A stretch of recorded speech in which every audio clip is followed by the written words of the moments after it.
Mic testing mike testing mike testing, क्या आपको मेरी आवाज सुनाई दे रही है दोस्त? Mike testing mike testing mike testing mike testing.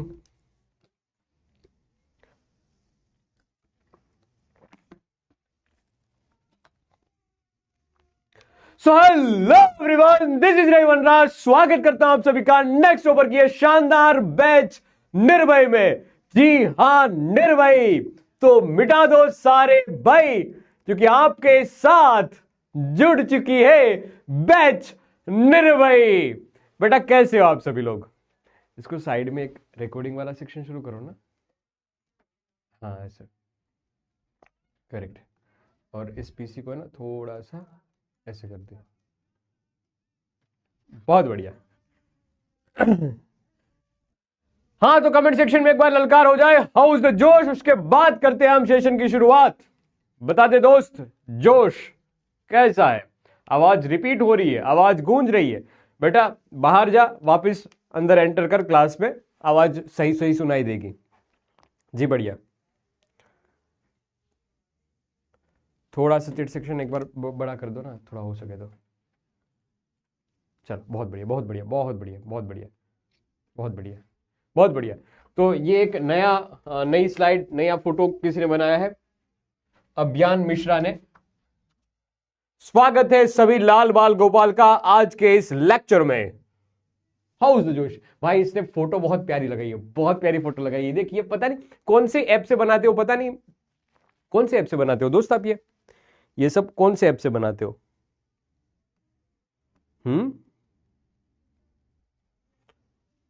मतलब बहुत क्यूट सी फोटो बनाई है बेटा। देख, ऐसा तो मैं दिखता भी नहीं हूं, लेकिन तूने इसके साथ एक फोटो लेना मेरी।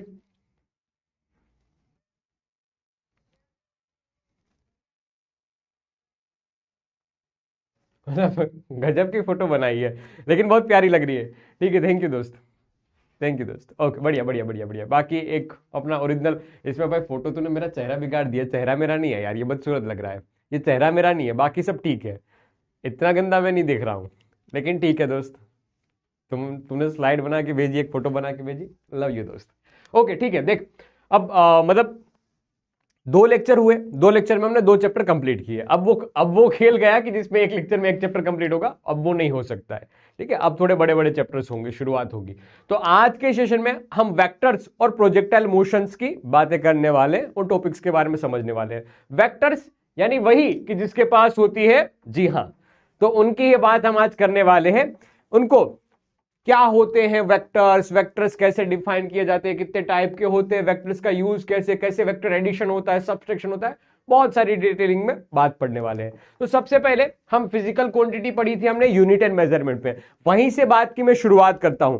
वहां पर हमने समझा था कि यूनिट या कोई भी फिजिकल क्वांटिटी उसको बेस्ड ऑन डिपेंडेंसी हम क्लासिफाई करते थे डिपेंडेंसी के बेसिस पे। तो एक फंडामेंटल आया था और दूसरा आया था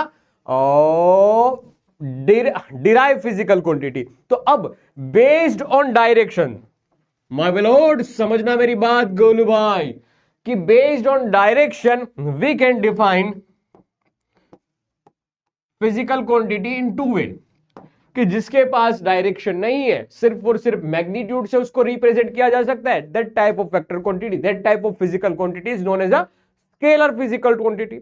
और जैसे कि हो जाए मास, टेम्परेचर, टाइम, इसको हमें डायरेक्शन में दिखाने की जरूरत नहीं होती है। जबकि ऐसी फिजिकल क्वांटिटी कि जहां पर मैग्नीट्यूड भी जरूरी है और डायरेक्शन भी रिप्रेजेंट करनी जरूरी है, जैसे कि वेलोसिटी अभी हमने पहले पढ़ के आया। फोर्स जरूरी है बेटा। अगर देख 5 और 5 न्यूटन का फोर्स मैं दोनों को ऐसे दूंगा तो जुड़ जाएगा, जबकि 5 और 5 न्यूटन का फोर्स मैं आमने सामने दे दूंगा कट जाएगा। तो that direction matter, direction matter. और जीवन में भी तो यही होता है बेटा, डायरेक्शन इंपॉर्टेंट होती है। ओके, अब बात आ गई है इलेक्ट्रिक करंट की। क्या इलेक्ट्रिक करंट वेक्टर क्वांटिटी है? Electric current vector physical quantity है या नहीं? क्या लगता है आपको?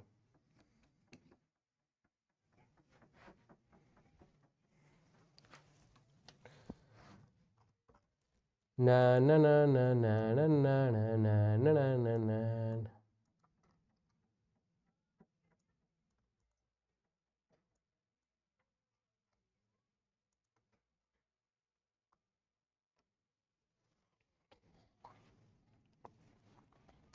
तो काजल, लक्ष्य, रिया, बाहुबली। बाहुबली, प्रणाम बाहुबली। माहेश्वती साम्राज्य में, माहेश्वती साम्राज्य का, आपके ही साम्राज्य में आपका स्वागत है। अंशी, मुस्कात, प्रिया, मुस्कान, सानिया, दीपाली, सिद्धार्थ, यूजर आईडी तेजस, अमृता, निशान, स्वारू, माइक्रो, तेजस्विनी, जलाज। जलाज, अरे भाई वो तो पहले दिन का जलाज अभी भी है, जलाल पता नहीं क्या नाम है। योगिता, बीरत, रश्मि, मिश्री नहीं है क्या अपनी क्लास में? तनुष्का, जैना, सक्षम, अभिमन्यु, हीरो, एसके प्रिंस। चलो ठीक है बेटा, हम इलेक्ट्रिक करंट को डायरेक्शन के साथ लिखते जरूर है, जैसे कि करंट आया 2 एम्पियर इस डायरेक्शन से, 2 एम्पियर आया इस डायरेक्शन के, लेकिन वहां पर डायरेक्शन उतनी मैटर नहीं करती है। जिस तरह से हम करंट को यूज करते हैं, इलेक्ट्रिक करंट को, डायरेक्शन मैटर नहीं करती है, फोर्स में मैटर करती है। देखो ध्यान से, 3 एम्पियर यहां से आया, 3 एम्पियर यहां से आया, ऐड होके बाहर निकला, 3 + 3 6 एम्पियर। सेम यहां पर 3 एम्पियर यहां से आया, 3 एम्पियर यहां से आया, देखो 6 एम्पियर। 3 एम्पियर यहां से आया, 3 एम्पियर यहां से आया, बाहर निकला 6 एम्पियर। तो बेटा हर केस में एंगल के साथ कोई डिपेंडेंसी है ही नहीं बेटा, कोई भी एंगल, ये 60, ये 150, 180 आमने सामने आ रहे तब भी कट नहीं रहे दोस्त, वो तो ऐड हो रहे हैं। ऐसा कैसे हो सकता है? इसकी जगह अगर फोर्स होता तो कट जाता। इसलिए याद रखना बेटा कि इलेक्ट्रिक करंट है वो वेक्टर क्वांटिटी नहीं है, ये वेक्टर क्वांटिटी नहीं है। क्यों? क्योंकि ये वेक्टर्स लॉ का पालन नहीं करती है, वेक्टर एडिशन रूल्स का पालन नहीं करती है। इलेक्ट्रिक करंट है वो वेक्टर एडिशन का पालन नहीं करता है, इस वजह से हम इलेक्ट्रिक करंट को दोस्त स्केलर फिजिकल क्वांटिटी बोलेंगे। तो एक डेफिनेशन आ जाएगी हमारे पास प्यारी सी कि वेक्टर क्वांटिटी क्या होती है। इट हैज बोथ मैग्नीट्यूड भी है और डायरेक्शन भी है, and obeys the triangle law और parallelogram law of vector addition. मतलब ऐसा सीधा आप तो लिख देना कि वेक्टर एडिशन का जो पालन करेगा वो वेक्टर कहलाएगा, वेक्टर एडिशन का पालन करेगा वो वेक्टर कहलाएगा। सिर्फ डायरेक्शन होने से जीवन सही डायरेक्शन में जाए ऐसा जरूरी नहीं है, वेक्टर एडिशन का रूल भी फॉलो होना चाहिए। ओके ठीक है, बहुत बढ़िया। अब बात आती है कि कैसे हम रिप्रेजेंट करते हैं वेक्टर को। तो बहुत सिंपल सी बात है बेटा, 2 तरीके से रिप्रेजेंट हम कर सकते हैं। ओके, एक होता है ग्राफिकल वे, किसी को चित्र काम करके ऐड करना है, रिप्रेजेंट करना है, कर दीजिए बेटा। एक पूंछ ड्रॉ करेंगे, एक माथा ड्रॉ करेंगे, पूंछ से माथे की जो लेंथ होगी वही उसका मैग्नीट्यूड होगा। जैसे कि मुझे लिखना है 5 न्यूटन ईस्ट डायरेक्शन में, फोर्स F 5 न्यूटन इन ईस्ट, ये जो भी डायरेक्शन है, ईस्ट, वाई वगैरह जो भी है। अगर x लिखनी है तो x लिख लीजिए, नेगेटिव x लिख लीजिए। तो जो उसकी लेंथ है वो लेंथ रिप्रेजेंट करती है मैग्नीट्यूड को, ये मैग्नीट्यूड रिप्रेजेंट करेगा, मैग्नीट्यूड का रिप्रेजेंटेशन हम करेंगे लेंथ से। ओके, और डायरेक्शन का रिप्रेजेंट करेगा ये एरो, ये हेड, ये माथा, ये डायरेक्शन से रिप्रेजेंट किया जाएगा। ओके दोस्त ठीक है। एल्जेब्रिक रिप्रेजेंटेशन क्या होता है भाई? एल्जेब्रिक मतलब सिंबॉलिक रिप्रेजेंटेशन। क्या? Symbolic representation. सिंबॉलिक रिप्रेजेंटेशन जैसे कि कोई वेक्टर है ए, तो ए मैंने उसके ऊपर तीर ड्रॉ कर दिया, ये इसका वेक्टर रिप्रेजेंटेशन हो गया। जैसे कि ये फोर्स के ऊपर मैंने ये एरो ड्रॉ कर दिया, ये है वेक्टर रिप्रेजेंटेशन। ओके दोस्त, कोई वेक्टर मान लीजिए कि एस, तो ये मैंने इसके ऊपर वेक्टर ड्रॉ कर दिया, इट्स अ वेक्टर क्वांटिटी। कोई वेक्टर है दोस्त डी, तो डी उसके ऊपर मैंने डायरेक्शन वाला एरो ड्रॉ कर दिया, this is a vector quantity. क्या आपको मेरी बात समझ में आ रही है दोस्त? क्या आपको मेरी बात समझ में आ रही है? जैसे कि ये डी एरो ड्रॉ कर दिया, डायरेक्शन, ठीक है। जैसे कि ये आई, अगर वेक्टर क्वांटिटी है बेटा, आई से जो भी क्वांटिटी रिप्रेजेंट की है वेक्टर क्वांटिटी है, तो हम लिख लेंगे बेटा आई के ऊपर डायरेक्शन, ठीक है। अगर आर इसके ऊपर डायरेक्शन, तो that means it's a vector physical quantity. ये रिप्रेजेंटेशन करने का तरीका है। समझ पा रहे हो? समझ पा रहे हो? अरे समझ पा रहे हो कि नहीं समझ पा रहे हो बॉस? बता। अगर मैं लिख दूं यहां पर ए, अगेन रिप्रेजेंट किया मैंने एरो से, इसका मतलब कि डायरेक्शन। बढ़िया। अगर मैंने लिख दिया जे, डायरेक्शन। समझ पा रहे हो? समझ पा रहे हो कि नहीं समझ पा रहे हो? बढ़िया, बस ठीक है। सीधी सी बात थी। अब आ जाओ वेक्टर एडिशन पे। अब आ जाओ वेक्टर एडिशन पे। अब सीधी बात वेक्टर एडिशन की करते हैं। ध्यान से सुनना, ध्यान से सुनना। हम वेक्टर एडिशन की बात कर रहे हैं कि वेक्टर को कैसे ऐड किया जाता है। अब सिंपल बात है, वो नहीं है कि 5 में 2 डाला और 7 हो गया, 15 में 4 डाला और 19 हो गया, ऐसी बातें नहीं होगी। अब हम वेक्टर डायरेक्शन के साथ किसी को ऐड करना हम सीखेंगे। तो दो फिनोमिना हमारे पास है, दो लॉज है हमारे पास। उसमें से एक पैरेललोग्राम लॉ, बहुत आईएमपी बहुत पूछा जाता है, और दूसरे का कंपैरिजन अभी मैं आपसे करवाने वाला हूं। तो हम पैरेललोग्राम लॉ से वेक्टर को ऐड करने जा रहे हैं, ठीक है?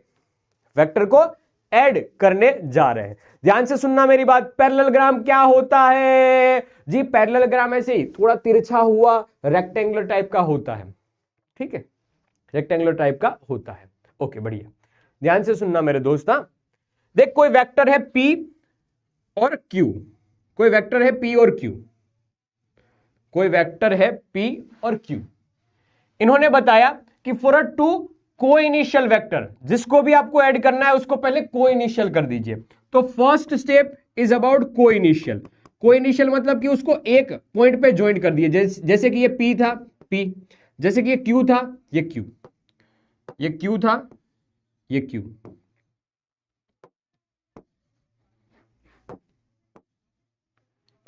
P और Q, ओके। इसको को इनिशियली मतलब दोनों की पूंछ को पकड़ लीजिए और एक पॉइंट से ज्वाइन कर दीजिए। दोनों की पूंछ को पकड़ लीजिए और एक पॉइंट से ज्वाइन कर दीजिए। ओके, बढ़िया सर।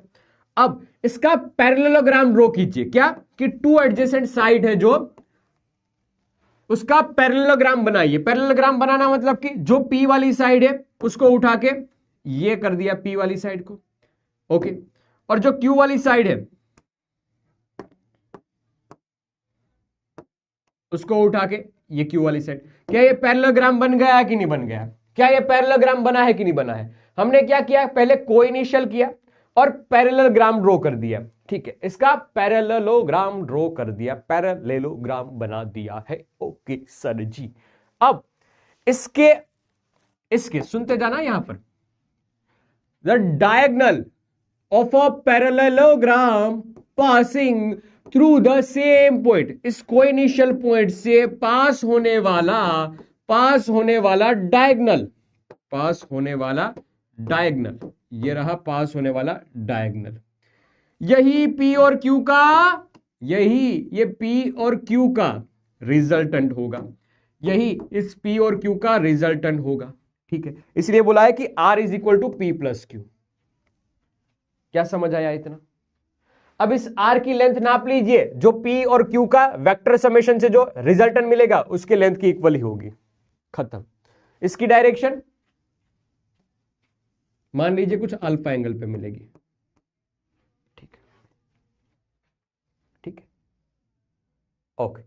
अब ध्यान से सुनना, मैं इसका डेरिवेशन करवाता हूं। ध्यान से सुनना, मैं इसका एक डेरिवेशन करवाता हूं, ध्यान से। हाँ, देख, पहले A था, ये पहले रहा A वेक्टर। सुनते जाना, बहुत सिंपल तरीके से बताने वाला हूं, स्टेप बाय स्टेप बताने वाला हूं। पहला, ठीक है, A वेक्टर, ये दूसरा B पार्ट, ये दूसरा है B पार्ट, ये A वेक्टर, ये B वेक्टर, ठीक है? दोनों के बीच का एंगल थीटा, दोनों के बीच का एंगल है बेटा थीटा। ओके, बढ़िया। यहां तक की कहानी, ये स्टेप 1 है। क्या है ये? स्टेप 1 है। अब स्टेप 2 की बात, अब स्टेप 2 की बात है। ध्यान से सुनना, इसको उठा के हमने पटका है ऊपर, ओके, ठीक है? फिर इसको पटका है हमने यहां पर, ठीक है? ये पैरेललोग्राम बन गया है, ये पैरेललोग्राम बन गया है। अब रिजल्टेंट की बात आई, रिजल्टेंट ड्रॉ किया जाएगा यहां से, ऐसे एक लाइन से दूसरी लाइन ये सीधा ज्वाइंट करता हुआ, ये बन जाएगा रिजल्टेंट R, ये बन जाएगा रिजल्टेंट R। कितना एंगल बना रहा है ये रिजल्टेंट? अल्फा एंगल बना रहा है, ओके। स्टेप 1, स्टेप 2, स्टेप 1 ये आया, स्टेप 2, ठीक है? ये लेंथ ही तो है एक्चुअल में। अब थोड़ा वेक्टर को हम है ना हटाते हैं, क्योंकि वेक्टर डायरेक्शन को रिप्रेजेंट करती है, डायरेक्शन एरो से रिप्रेजेंट हो रहा है, तो हम सीधा सीधा इसको लिखते हैं कि this is A, this is B, this is A, this is P. ध्यान से सुनना मेरे दोस्ता, ये ए को थोड़ा सा मैं एग्जिट करूं तो क्या ये एंगल भी थीटा ही है? क्या ये एंगल भी थीटा ही है? ए को अगर थोड़ा सा लंबा करूं तो क्या ये एंगल भी थीटा ही है कि नहीं? है थीटा, है कि नहीं? है थीटा, हाँ जी है।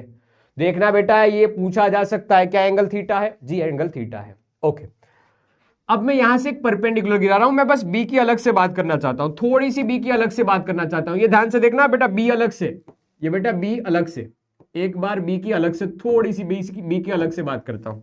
ध्यान से देख, ये एंगल थीटा है, ये बी है। ओके,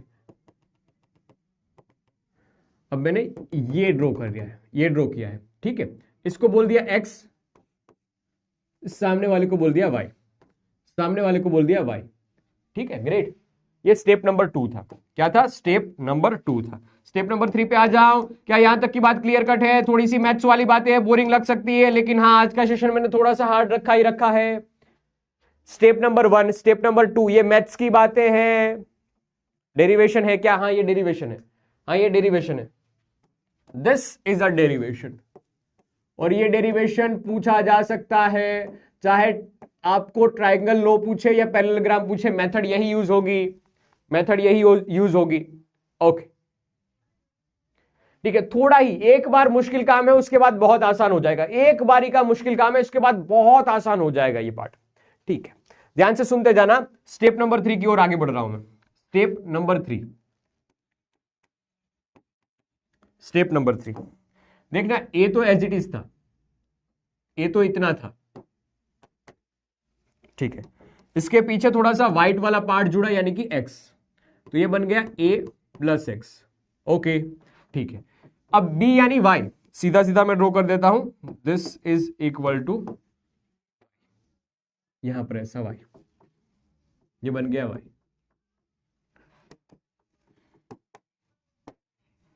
ये ध्यान से देख लीजिए, ये red line, this is resultant, this is resultant R, और ये एंगल बन रहा था अल्फा, एंगल बन रहा था अल्फा। थोड़ा समझदारी से काम लो तो आपको पता चलेगा, this is a Pythagoras theorem. Pythagoras theorem यानी कि R is nothing but it's under root a plus x का स्क्वायर प्लस ये वाई का स्क्वायर। पाइथागोरस थ्योरम के according we can write this. अब दिमाग में कंफ्यूजन ये आएगा बेटा कि x क्या है और y क्या है, तो इसके लिए मैंने जो आपको अलग से ये बात बताई थी ना, ये स्टेप 2 की, ये स्टेप 2 की जो अलग से बात बताई थी, उस पर फोकस करो, इस पे फोकस करो। देखो यहां पर इस ट्रायंगल में sine theta is equal to सामने वाला y divide by b, that's why we can write y is equal to b cos theta, b sin theta.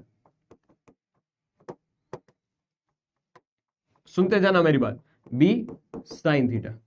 अब देख इस एंगल में मैं कोस थीटा लिखना चाहता हूं, तो cos theta is equal to पास वाला x divide by b, we can write x is equal to b cos theta, b cos theta. ध्यान से देख लीजिए एक बार अच्छे से, ये स्टेप नंबर 1, स्टेप नंबर 2, और अब बच रहा है स्टेप नंबर 3।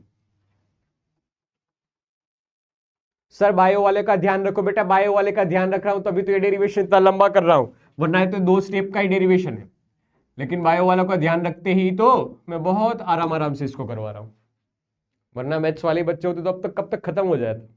ठीक है मेरे दोस्त, तुम्हारा तो मैं बहुत ध्यान रख रहा हूं। बायो वाले बच्चे, मेरे मुन्ना रो मत बेटा, तुम्हारा ध्यान रख के मैं ये चीज कर रहा हूं। ओके, सुनते जाना, समझते जाना। अब बस थोड़ी सी कैलकुलेशन बची है, ए एज इट इज आएगा जी, चल जा पेन, चल चल चल चल चक चक चक चक चक चक चक चक चक चल गया। ए प्लस एक्स की वैल्यू आई यहां से बी कोस थीटा उसका स्क्वायर, और y की वैल्यू आई b sine theta, b sine theta इसका स्क्वायर। एक रिजल्ट जो आपको मिलेगा ना बहुत प्यारा सा होगा, a square plus 2ab cos theta plus b square cos square theta. ध्यान से देखना, ये b square sine square theta. ध्यान से देख लीजिए, b square sine square theta B square cos square theta का समेशन करोगे क्या बी स्क्वायर ही बचेगा, क्योंकि sine square plus cos square 1 बन जाएगा। ओके सर, तो अंडर रूट में मिलेगा हमें a square plus b square plus 2ab cos theta. ले बेटा बन गया, बन गया। रिजल्टेंट की वैल्यू कुछ ऐसे लिखी जाएगी, और अगर आपको एंगल भी निकालना है कि अल्फा की वैल्यू क्या होगी, अगर आपको एंगल भी निकालना है कि टेन अल्फा की वैल्यू क्या होगी, तो tan alpha is equal to, देखना ध्यान से, हमने y की वैल्यू तो निकाल ली कि y इज इक्वल टू क्या है, y इज इक्वल टू है b cos theta, sorry y is equal to है b साइन थीटा, और x इज इक्वल टू है b cos theta. So we can write tan alpha is equal to y by a plus x, सामने वाला divide by पास वाला, तो b sine theta divide by a plus b cos theta. ध्यान से देख लीजिए, ले बेटा दोनों बात बता दी मैंने आपको, दोनों बात बता दी। ले बेटा ले, ये डेरिवेशन आ सकता है आपकी एग्जामिनेशन में, मैंने ब्लैंक स्लाइड पे करवाया है, इसमें कोई भी चीज ना समझ में आए ऐसा हो ही नहीं सकता मेरे दोस्त। इन शॉर्ट आपको याद क्या रखना है कि दो वेक्टर दे रखे हैं, ए वेक्टर या बी वेक्टर, दोनों के बीच का एंगल दे रखा है थीटा, तो दोनों का वेक्टर एडिशन करने पे हमें जो रिजल्टेंट मिलता है इसकी वैल्यू होती है a square plus b square plus 2ab cos theta, और ये पूरा का पूरा रूट में आएगा। क्या आएगा, रूट में आएगा। अब जरूरी नहीं है कि ये कहानी ए और बी के लिए हो बेटा, ये तुम्हारे और तुम्हारे दोस्त के लिए भी हो सकती है, जैसे कि पिंटूलाल और ये क्यूंटूलाल, चिंटूलाल की जगह क्यूंटूलाल लीजिए, ठीक है, क्यूंटूलाल। तो पिंटूलाल और चिंटूलाल के दोनों के बीच का एंगल कितना बन रहा है, यहां पर दोनों के बीच का एंगल दे रखा है थीटा, ठीक है, पिंटूलाल और क्यूंटूलाल दोनों के बीच का एंगल दे रखा है थीटा, तो दोनों के बीच में से एक रिजल्टेंट निकला है अल्फा एंगल पे, तो दोस्त इसका जो रिजल्टेंट होगा उसकी वैल्यू लिखी जाएगी, resultant r is equal to under root में p square plus q square plus 2pq cos theta बोल स्वाहा। यहां पर हम r क्या था, यहां पर हमारे लिए r is equal to p vector plus q vector था। ये किसके लिए फॉर्मूला बनेगा, r वेक्टर जब रिजल्टेंट हो p vector plus q vector का, तब उसके मैग्नीट्यूड की वैल्यू इतनी आएगी, तब उसके मैग्नीट्यूड की वैल्यू इतनी आएगी। ले बेटा, इसी को बोलेंगे वेक्टर एडिशन, वेक्टर एडिशन। ले ले बेटा, ले बेटा, आया,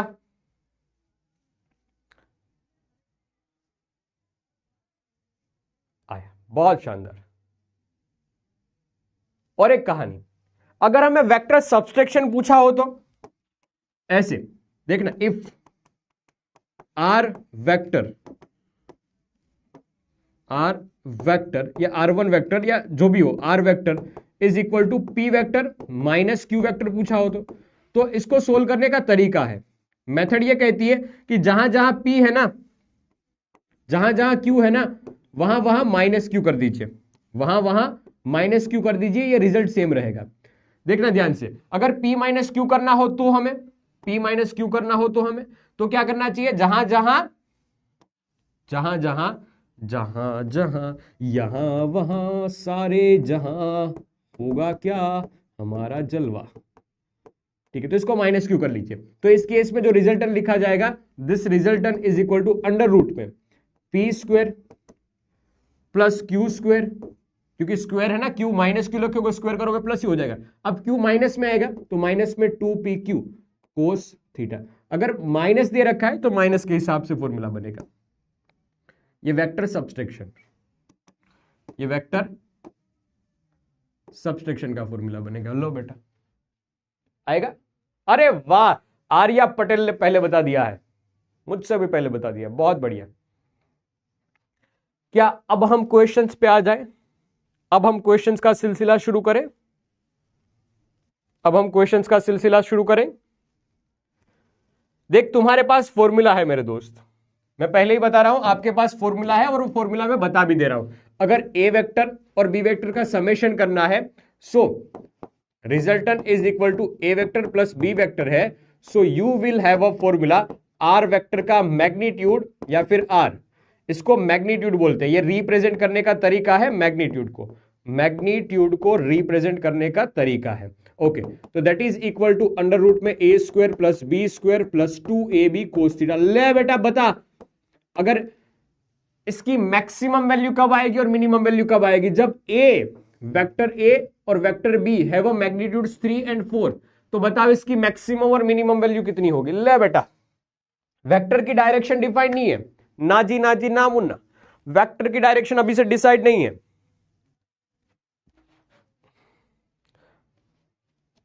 अब देखो, मैंने इस पार्ट में पैरेललोग्राम से आपको वेक्टर एडिशन करवाया है। अब एक बार आपको ट्रायंगल लो क्या कहता है उसकी डेफिनेशन पढ़नी है, और उस चीज में जैसे बता देता हूं, देखना, ठीक है? ये खत्म कर लो फिर बताता हूं ट्रायंगल लो और इसमें दोनों में समानता है क्या है।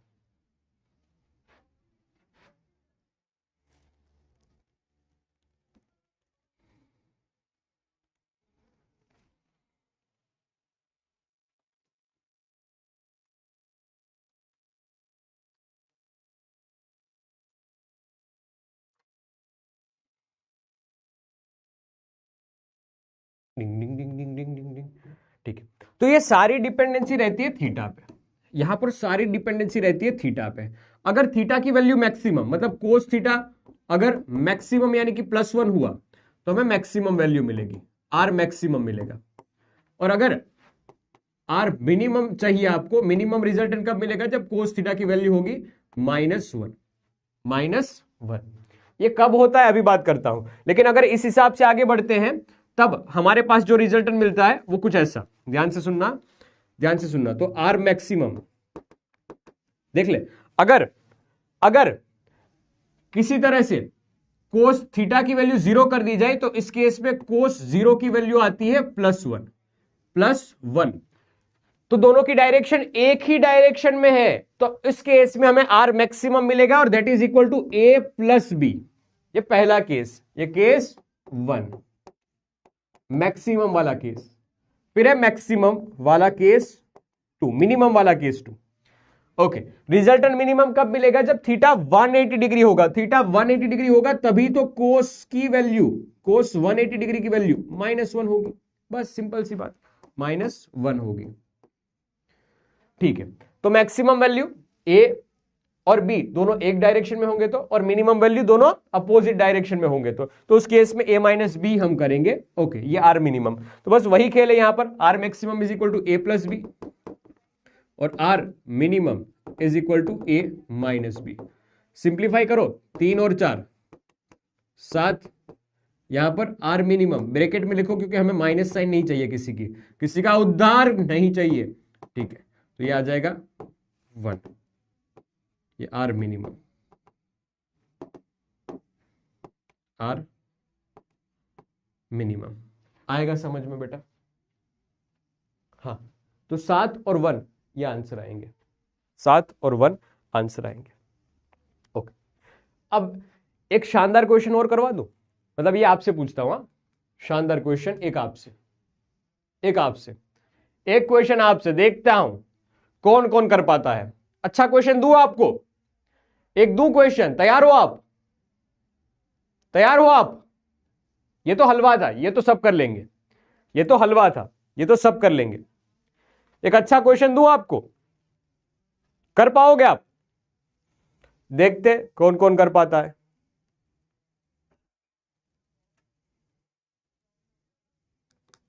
डेरिवेशन करवा दिया ना बेटा, ये था derivation, step 1 step 2 step 3।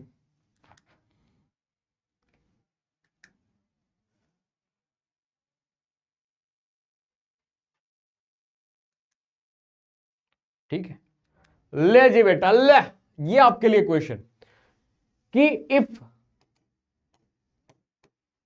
Magnitude of a sum of a two vectors is equal to magnitude of a difference of a two vectors, the angles between vectors this। ले बेटा, ये क्या बात हुई? ये बता रहे हैं कि अगर r1 is equal to a plus b है, a vector plus b vector है, तो r1 का मैग्नीट्यूड यानी r1, और r1 का मैग्नीट्यूड हम लिखते हैं अंडर रूट में a square plus b square plus 2ab cos theta, और R2 यानी a vector minus b vector, ये सब्सट्रैक्शन। तो R2 वेक्टर को हम लिखते हैं R2 का मैग्नीट्यूड और ये magnitude it is in under root a square plus b square minus में 2ab कोस थीटा। तो ये दोनों इक्वल इक्वल है। इन्होंने बता दिया कि R1 is equal to R2। कहां गया R है?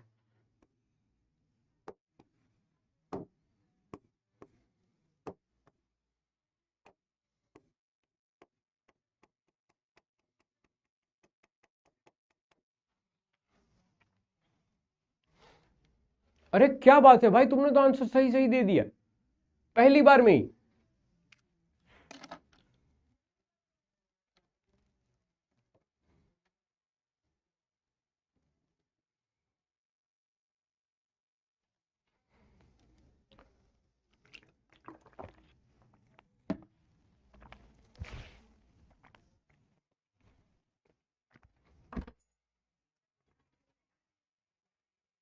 यहाँ चैट प्राइवेट कर दो।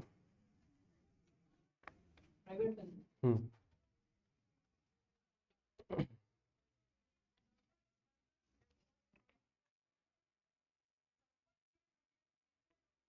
यार गजब हो यार, तुम सब पहली बारी में आंसर दे दिया तुमने तो सबका।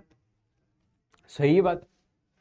तो जो जनता जनार्दन बोल रही है बी ऑप्शन गलत है, सी ऑप्शन गलत है, जीरो ऑप्शन अगेन गलत है। बेटा दोनों इक्वल इक्वल है, मतलब कुछ ऐसा एंगल कि कोस वाला टर्म पूरा जीरो हो जाए। तो ध्यान से देख बेटा, जब कोस 90 लिखते हैं तो कोस 90 की वैल्यू हो जाती है जीरो। तो अगर थीटा की वैल्यू 90 डिग्री ली जाए तो ये पूरा पार्ट हट जाएगा, यहां पर भी ये पूरा पार्ट हट जाएगा। तो बचेगा क्या? ए स्क्वायर प्लस बी स्क्वायर, दोनों में सेम तो बन जाएगा 90 डिग्री। ले बेटा बन गया ठीक है। अब देखिए कहानी मैंने बताई थी पैरेललोग्राम लॉ से। देखना सुंदर सुंदर बातें अभी बताइए पैरेललोग्राम लॉ से। अब एक ट्रायंगल लॉ भी होता है। ये ट्रायंगल लॉ कहता है सेम ही बात है, लेकिन जब आपने पैरेललोग्राम में जोड़ा कैसे कि पहले ए वेक्टर को बिछाओ, बी वेक्टर को, दोनों को पूंछ पकड़ के बिठाओ। फिर दोस्त this topic is not clear. रुको दोस्त, सीधी बात बता दो। पहले आपने फॉर्मूला सीखा कि अगर दो वेक्टर को ज्वाइंट करना है, दोनों के बीच का एंगल दे रखा है theta, then you can write formula is equal to r vector का magnitude is equal to, r vector का मैग्नीट्यूड को रिप्रेजेंट करने का तरीका ऐसा भी है और सिंपल आर भी लिखा जाता है, that is equal to under root में p square plus q square plus 2pq cos theta. या फिर आप लिख सकते हो बी के फॉर्म में भी, ए और बी के फॉर्म में भी, ठीक है। ये बात करी। उसके बाद अगर माइनस वाला दे दे तो, क्योंकि अगर दोनों के बीच का सब्सट्रैक्शन आ जाए तो माइनस क्यू कर देना जहां जहां क्यू है। तो हमने P square plus q square minus 2pq cos theta किया। अब वही दो केस यहां पर रिपीट हुए हैं, ध्यान से देखो आप। तो देखो पहले में समेशन दिया है तो a square plus b square plus 2ab cos theta, फिर r2 is equal to a minus b और r2 is equal to a minus b, that's why a square plus b square minus 2ab cos theta. अब ध्यान से देखो तो ये दोनों equal question में ही दे रखा है कि r1 is equal to r2, Aditya Rai, Megha Kumari, यहां पर ध्यान देना कि ये दोनों इक्वल क्वेश्चन में ही दे रखे हैं, गिवन है ये चीजें। तो r1 is equal to r2 दे रखा है, तो मतलब ये दोनों जो चीज है वो इक्वल होगी। अंडर रूट में a square plus b square plus 2ab cos theta ये, और अंडर रूट में a square plus b square minus में 2ab कोस थीटा, ये इक्वल होगा। अब दोनों का रूट उठा दो, दोनों का ए स्क्वायर बी स्क्वायर को मार डालो, ये माइनस 2ab है, इस तरफ आएगा तो 4ab कोस थीटा बन जाएगा इज इक्वल टू 0, क्योंकि यहां पर कुछ बचेगा ही नहीं, तो 4ab उस तरफ गया 0 बन जाएगा। तो इन शॉर्ट कोस थीटा की वैल्यू आएगी 0, थीटा की वैल्यू 0, मतलब कोस थीटा की वैल्यू 0 है तो थीटा कितना होता है? 90 डिग्री होता है। लो बेटा ये आंसर बन जाएगा। तो अच्छा क्वेश्चन था एक, जो हमारे एग्जामिनेशन में पूछा जा सकता है। हाँ, हमारे एग्जामिनेशन में आ सकता है दोस्त। ओके, तीसरी बार एक्सप्लेन कर दिया अरुण शर्मा। अब ध्यान से देखना, एक डेरिवेशन मैंने आपको करवा दिया है। पैरेललोग्राम ये लो ये कहता था, पैरेललोग्राम लो ये कहता था कि वेक्टर्स को ऐसे ऐड करना है, ये ए वेक्टर है और दूसरा बी वेक्टर है, ऐसे ऐड कर दिया, दोनों को शिफ्ट कर दिया है, जैसे कि ये वापस बी और ये वापस ए, तो रिजल्टेंट आपको मिलेगा ऐसा फॉर्मेट में। ये पैरेललोग्राम लो कहता है। अब ट्रायंगल फॉर्म लो आपको मैं होमवर्क में दे रहा हूं, ट्रायंगल फॉर्म लो मैं आपको होमवर्क में दे रहा हूं, इसकी डेफिनेशन अच्छे से पढ़ना, मैं आपको इसका पार्ट समझाता हूं कि क्या है ये बताना चाहता है। तो ये बता रहा है कि बेटा ए की डायरेक्शन कुछ ऐसी है और बी वेक्टर कुछ ऐसा दे रखा है, कुछ एंगल थीटा पे दे रखा है। तो ये बताता है बेटा कि एक के माथे पे दूसरे को बिठा दो, एक के माथे पे दूसरे को बिठा दो। ओके सर, एक के माथे पे दूसरे को बिठा दो, फिर एक की पूंछ से दूसरे के माथे के बीच में वेक्टर ड्रॉ कर दीजिए। एक के माथे से, एक की पूंछ से दूसरे के माथे पे वेक्टर ड्रॉ कर दीजिए। बस यही है ट्रायंगल लो, यही है ट्रायंगल लो। तो एक ट्रायंगल लो की डेफिनेशन मैंने आपको होमवर्क में दी है, कंपैरिजन दोनों के बीच में सिखा दिया है। डेरिवेशन दोनों में सेम सेम ही चलेगा, डेरिवेशन में कोई ज्यादा डिफरेंस नहीं आएगा। क्यों? क्योंकि ध्यान से देखो ये पैरेललोग्राम लो का ही एक्सटेंडेड वर्जन है, मतलब यहां पर आप चाहो तो एक पैरेललोग्राम ड्रॉ कर भी सकते हो, बन जाएगा वो। ठीक है, अब ध्यान से देखना, अब क्वेश्चंस की है, अब एक यूनिट वेक्टर की कहानी है। देखना मेरे दोस्त कि अब तक आपने सीखा था वो वेक्टर एडिशन और सब्सट्रैक्शन था। सारी बातें भूल जाओ तो आपको क्या याद है? वेक्टर एडिशन और सब्सट्रैक्शन की बात याद है। ठीक है, अब आपको डायरेक्शन डिफाइन करनी है। जैसे कि मुझे कोई पर्टिकुलर रिप्रेजेंट करना है कि 5 metre in direction x, 10 metre in direction of y, 50 newton in direction of z, 40 newton in direction of x. तो मुझे पर्टिकुलर कोई डायरेक्शन को डिफाइन करना है। ठीक है, तो उसके लिए यूनिट वेक्टर रिप्रेजेंट किए जाते हैं। यूनिट वेक्टर कि जिसका मैग्नीट्यूड खुद 1 है, लेकिन वो सिर्फ और सिर्फ डायरेक्शन को रिप्रेजेंट करने के लिए यूज किए जाते हैं। देखना बेटा, इसका कोई यूनिट नहीं है, इस यूनिट वेक्टर का कोई यूनिट नहीं है, ये मीटर न्यूटन किसी में नहीं आता, ये बस पीछे लग जाता है। जैसे कि मुझे लिखना है यहां पर कि 50 newton in direction of x, तो एक्स के ऊपर कैप आ गया। B 40 newton in direction of z, तो जेड के लिए मैंने जेड के ऊपर कैप कर दिया। इसको कहते हैं यूनिट वेक्टर। जैसे कि x cap, y cap, z cap, ये कैप साइन रिप्रेजेंट करती है यूनिट वेक्टर को। मैं इसको जनरलाइज करूं तो जनरलाइज करने के लिए मैं लिखता हूं एन वेक्टर के ऊपर कैप। ये क्या रिप्रेजेंट करता है? सिर्फ और सिर्फ डायरेक्शन, इसमें कोई लेना देना नहीं है, कोई लेना देना नहीं है मैग्नीट्यूड के साथ। मैग्नीट्यूड इसका 1 है, ओके दैट्स इट। दुनिया का कोई भी यूनिट वेक्टर हो उसका मैग्नीट्यूड 1 है, और एक तरह से सिर्फ और सिर्फ ये डायरेक्शन के लिए यूज किया जाता है। तो ना इसका कोई यूनिट है और ना ही इसका कोई डायमेंशन है। पर्टिकुलरली हमें अगर एक्स डायरेक्शन में यूज करना है तो ऐसे यूनिट वेक्टर को हम आई कैप से रिप्रेजेंट करते हैं। जैसे कि कोई एक्स की कहानी है, किसके एक्स की कहानी है रे? अरे भाई साहब, बार बार तो अपने एक्स की ओर भटक क्यों जाता है? ऐसे थोड़ी होगा कम बैक, यहां पर ध्यान दे।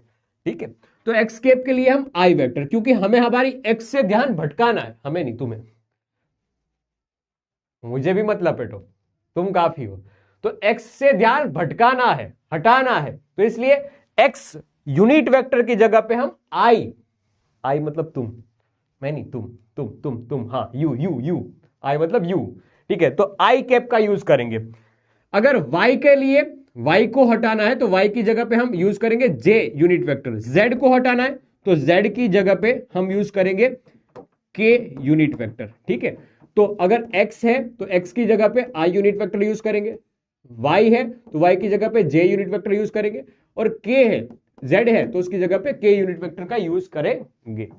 ध्यान से देखते जाना मेरे दोस्त, इसको बेसिक यूनिट वेक्टर भी कहते हैं। ऐसा नहीं है कि इसके अलावा कोई यूनिट वेक्टर नहीं है बहुत सारे हैं, लेकिन हम ये बेसिक का बहुत ज्यादा यूज करते हैं, इसलिए इसको बेसिक यूनिट वेक्टर कहते हैं। ओके, बढ़िया। अब बात आती है बेटा कि क्या यही डेफिनेशन है यूनिट वेक्टर की? नहीं, एक जनरलाइज डेफिनेशन भी है।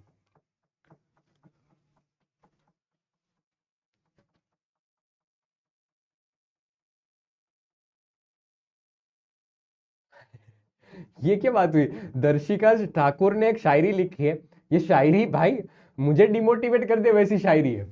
भाई तुम क्या क्या लोग हो? दर्शिका ठाकुर बताते, आपने करी अपनी जिंदगी टीचिंग में बर्बाद, पर क्या कहूं आपकी मेहनत रंग लाई है हमारी कामयाबी पे बार बार। वाह वाह वाह वाह वाह वाह वाह वाह भी उसने खुद लिख दिया है कि सर पीछे करे या ना करे मुझे कोई गारंटी नहीं है, मैं खुद लिख देती हूँ वाह वाह वाह वाह वाह वाह। क्या यार, तो पहली लाइन तो मेरे लिए डिमोटिव ना, आपने की टीचिंग में जीवन बर्बाद। ये क्या बात हुई भाई, कोई बर्बाद नहीं किया है मुझे, मैं बहुत खुश हूं पढ़ा के। क्या यार,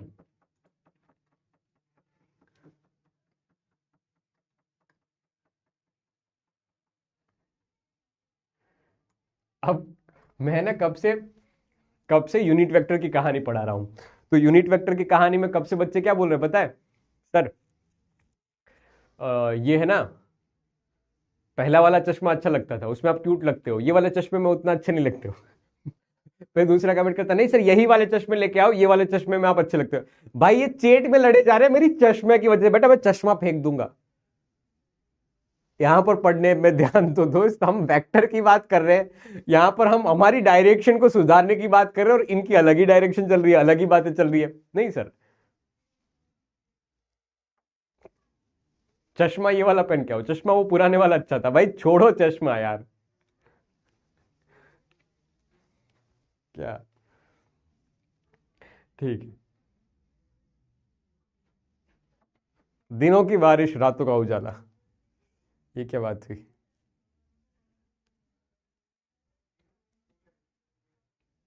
एक बच्चा बोल रहा है, नींद आ रही है स्कूल से आया हूं आलस हो रही है। बेटा तेरी आलस अलग जगह पे जाके खंखेर, तो हमारी चेट पे या हमारी क्लास में ऐसा मत कर। तेरी आलस को हम सच सच नमन करते हैं, तो अपनी आलस को लेके जितना जल्दी हो सके बेटा उतनी जल्दी क्लास से बाहर चला जा। तेरी आलस है वो मुझ में भी छा रही है और इस बच्चों में भी ना छा जाए, तो इसलिए तेरी आलस और तेरी परछाई को इस क्लास से कृपया करके बाहर ले जाइए वत्स, ठीक है।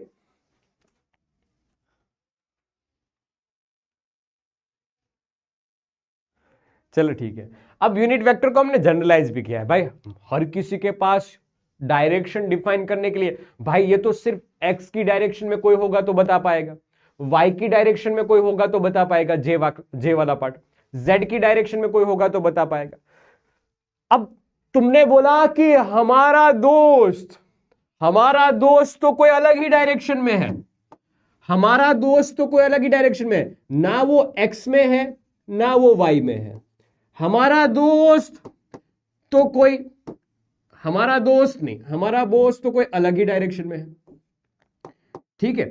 तो हम यूनिट वेक्टर कैसे डिफाइन करेंगे, उनकी डायरेक्शन को रिप्रेजेंट करने के लिए हम यूनिट वेक्टर कैसे डिफाइन करेंगे। तो यूनिट वेक्टर डिफाइन करने का तरीका है, क्या पता है, यूनिट वेक्टर डिफाइन करने का तरीका है कि जिस भी डायरेक्शन की आप बात कर रहे हो ना बेटा, उस डायरेक्शन का एक यूनिट काट लीजिए, उस डायरेक्शन का एक यूनिट काट लीजिए, यानी कि ये डी यूनिट कैप इसको कहा जाएगा, डी यूनिट कैप कहा जाएगा। कैसे लिखेंगे इसको, कि जो भी वेक्टर है वो एक्चुअल वाला वेक्टर डिवाइड बाय उस वेक्टर का मैग्नीट्यूड, डिवाइड बाय उस वेक्टर का मैग्नीट्यूड। तो ऐसा लिखेंगे, D vector divide by D vector का मैग्नीट्यूड, डी वेक्टर का मैग्नीट्यूड। ले बेटा ये डायरेक्शन को डिफाइन करने का तरीका है, बस। हाँ बोल रहा है बर्बादी की डायरेक्शन में जा रहे हैं, हाँ सीधी बात। ये हुई ना बात, दिव्यांशी बोल रही कि नहीं सर अब तो मैं पढ़ूंगी जो भी हो जाए, कितनी ही नींद आ जाए, ये हुई शानदार वाली बात।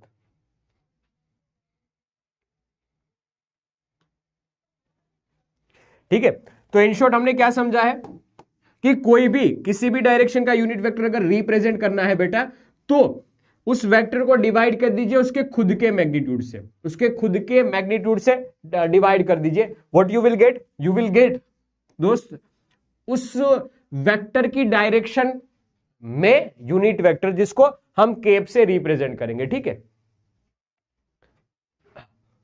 करेक्ट, ठीक है। ये यूनिट वेक्टर बहुत आईएमपी है दोस्त, यहां से क्वेश्चंस आ सकते हैं या छोटे छोटे न्यूमेरिकल्स आ सकते हैं, छोटे छोटे क्वेश्चंस या छोटे छोटे न्यूमेरिकल्स आ सकते हैं, और इन फ्यूचर भी ये बहुत बार यूज होगा। ओके ठीक है, अब देखना वेक्टर रिजोल्यूशन की बात करता हूं, बहुत छोटी छोटी बात है, ये बहुत सिंपल सी बात है, ध्यान से देखना। कोई भी वेक्टर को हम दो कंपोनेंट में तोड़ सकते हैं, मैं सीधा बता रहा हूं, कोई भी वेक्टर को हम दो कंपोनेंट में तोड़ सकते हैं, ठीक है। ये जैसे कि आर वेक्टर हमें दे रखा है, आर वेक्टर हमें दे रखा है, ठीक है, ये आर वेक्टर, इसके लिए एंगल दे रखा है, एंगल आर, एंगल आर, ये एंगल दे रखा है थीटा, ओके, ये एंगल आर और एंगल दे रखा है थीटा एक्स एक्सिस के साथ, तो इसको दो कंपोनेंट में तोड़ा जा सकता है, and that component R x की डायरेक्शन में, that's why it's R cos theta, theta के पास वाला, अब तो याद रखना थीटा के पास वाला, अभी पहले किया था वैसा ही है कि साइन थीटा कोस थीटा से इसको डील कीजिए, और ये थीटा के सामने वाला R sine theta, R sine theta, इसको y डायरेक्शन में इसलिए आर वाई भी कहा जाएगा, ये x डायरेक्शन में इसलिए आर एक्स भी कहा जाएगा, ये आर एक्स और आर वाई पे तोड़ा जाएगा, जैसे कि थीटा के पास वाला आर कोस थीटा, थीटा से दूर वाला आर साइन थीटा, ऐसे याद रखना, थीटा के पास वाला आर कोस थीटा, थीटा से दूर वाला आर साइन थीटा। तो अगर चाहो तो आर वेक्टर को ऐसे भी लिख सकते हो, r vector r x x की डायरेक्शन में that's why i cap, r y j की डायरेक्शन में दैट्स वाई जे कैप, ऐसा भी लिख सकते हो। ध्यान से देखना, आर एक्स की वैल्यू आई है आर कोस थीटा, तो R cos theta i cap, R sine theta j cap, चमका चमका।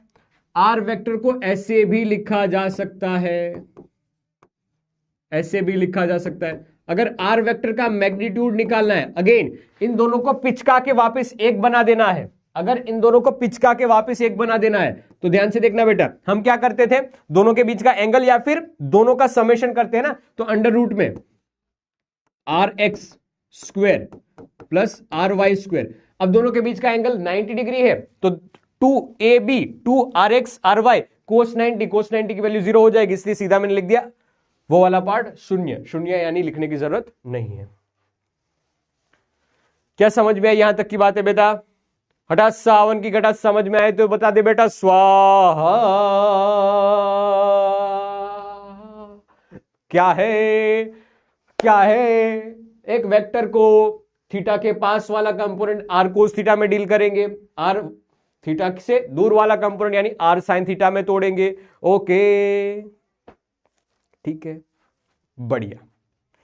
आगे बढ़े, इसको थोड़ा सा हम और एक्सटेंड करते हैं, जैसे कि दोनों के बीच का एंगल दे रखा है 60 डिग्री, तो यहां ध्यान से देखना, ध्यान से देखना बेटा, हम तोड़ते जा रहे हैं वेक्टर को, एक थीटा के पास वाला, थीटा के पास वाला यानी जो भी ये है वो 20 कोस 60 डिग्री, और थीटा से दूर वाला, थीटा से दूर वाला यानी आर, आर यानी कि 20 है, तो ये 20 साइन 60 डिग्री, 20 कोस 60 डिग्री। ध्यान से देख लीजिए बेटा, ये है आर एक्स, ये है आर वाई, ओके। अब वैल्यूज निकाल लीजिए, आर एक्स की वैल्यू कितनी हो जाएगी सर, 20 कोस 60 डिग्री होती है 1/2 के इक्वल, तो ये बन जाएगा 10, जो भी यूनिट होगा वो एज इट इज लिख देंगे, और आर वाई 20 साइन 60 डिग्री √3/2, तो ये बन जाएगा 10 √3 न्यूटन। ले बेटा खत्म,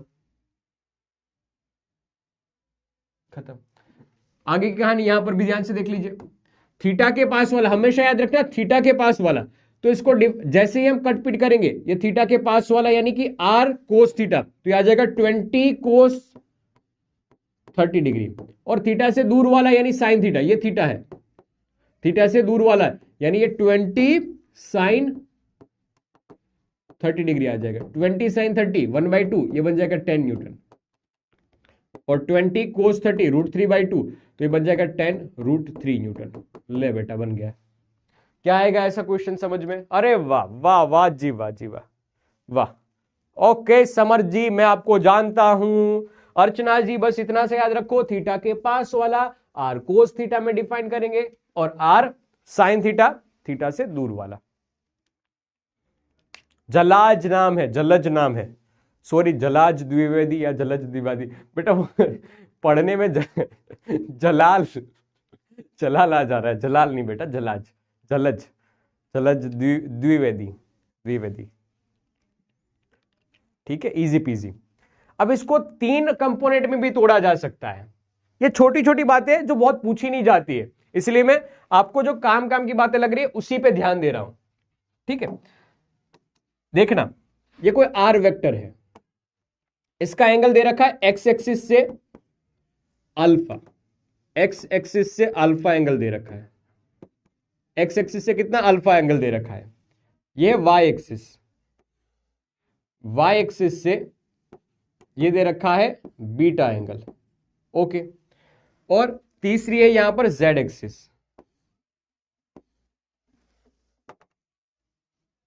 तीसरी है यहां पर जेड एक्सिस, तो जेड के साथ वो एंगल बना रहे वो है गामा। तो इसको तीन कंपोनेंट में तोड़ा है। अगर हमें आर एक्स लिखना है तो आर वेक्टर और कोस में अल्फा, जो एंगल उसने बनाया है वो आर वाई, तो आर कोस बीटा जो वाई एक्सिस के साथ एंगल बनाया है, आर जेड, जेड एक्सिस के साथ जो एंगल बनाया है आर कोस गामा। ले बेटा बन गया आर कोस गामा। अब अगर पूरा का पूरा हमें वेक्टर चाहिए आर वेक्टर, तो आर वेक्टर का मैग्नीट्यूड या फिर r is equal to under root में are x square plus are y square plus r z square. ले बेटा ये बन गया आंसर तुम्हारा। ध्यान से देख लीजिए, हम तीन पार्ट में ऐसे तोड़ेंगे, तीन पार्ट में ऐसे तोड़ेंगे। एक बार नोट कर लीजिए, कोई भी आपत्तिजनक बातें लग रही हो आपको तो बता दीजिए।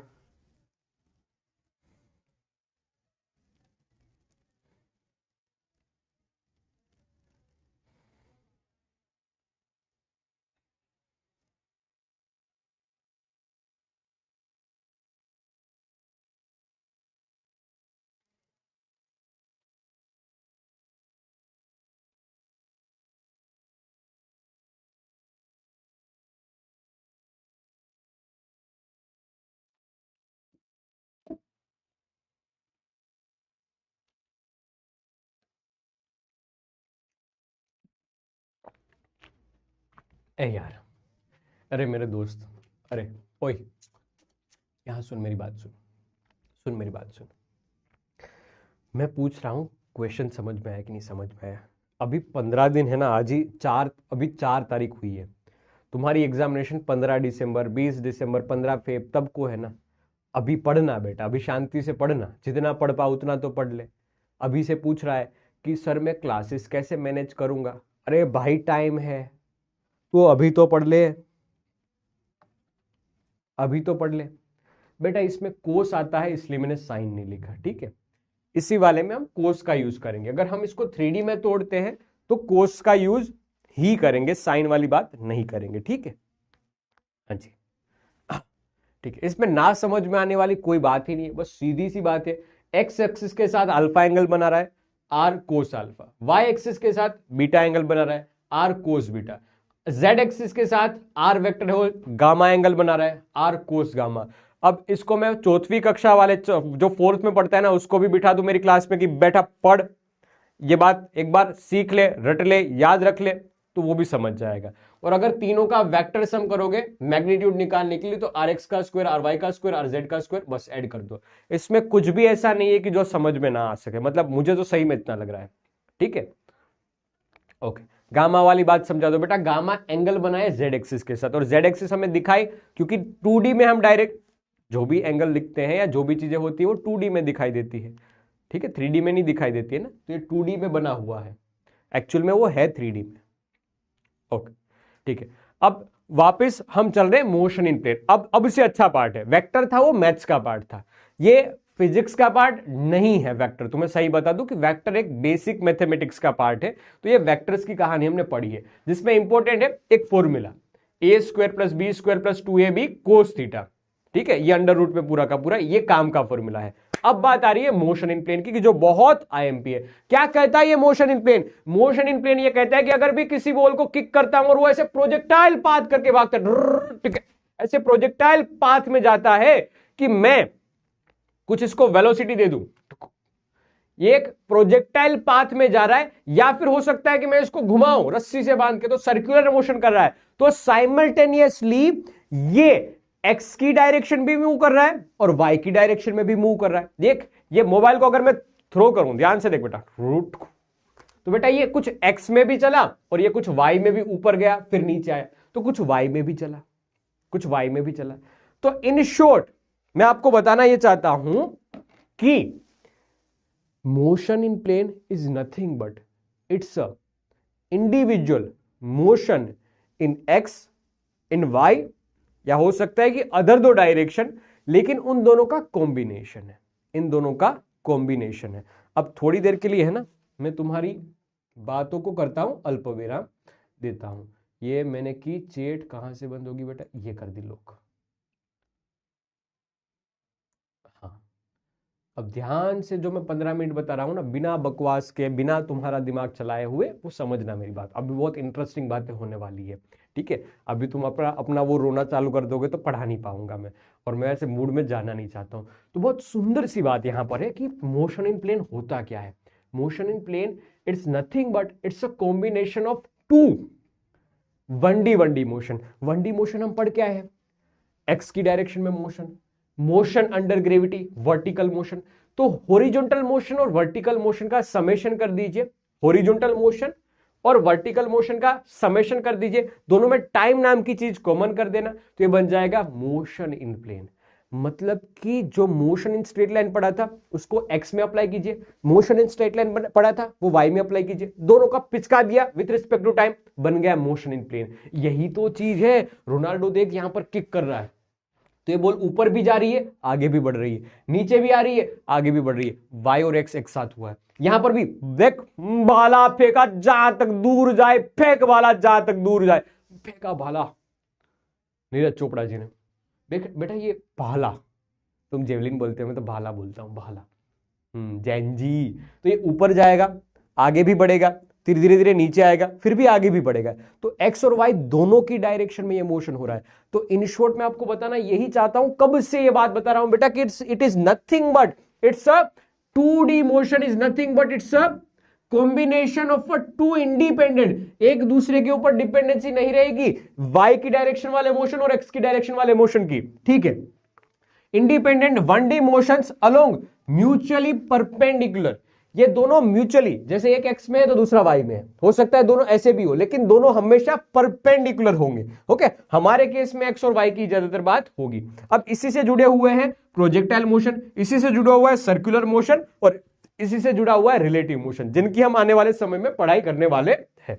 ओके, अब याद रखने वाली बात दोस्त ये है, की पॉइंट्स ये है यहां पर कि motion along x axis and y axis does not depend, ये एक दूसरे के ऊपर डिपेंड नहीं करते हैं, सिर्फ और सिर्फ टाइम वाला फैक्टर होगा वो सेम होगा, टाइम दोनों के लिए सेम होगा। टाइम तो टाइम है, टाइम तो सबका आता है, अच्छा भी बुरा भी, हो सकता है तुम्हारा टाइम बुरा हो, लेकिन आने वाले समय में तुम अपना टाइम बदल सकते हो। यहां पर टाइम की बात बस इतनी सी दे रखी है दोस्त कि एक्स में टाइम और वाई में टाइम, वो दोनों इक्वल इक्वल ही, मतलब टाइम अलग नहीं है, इन दोनों के लिए जुड़ा हुआ ही है, ठीक है। टाइम पैरामीटर दोनों के लिए सेम रहेगा, बाकी सारी चीजें अलग, टाइम सेम रहेगा, टाइम सेम, बाकी सारी चीजें अलग अलग होगी, जैसे डिस्प्लेसमेंट, वेलोसिटी वगैरह वगैरह।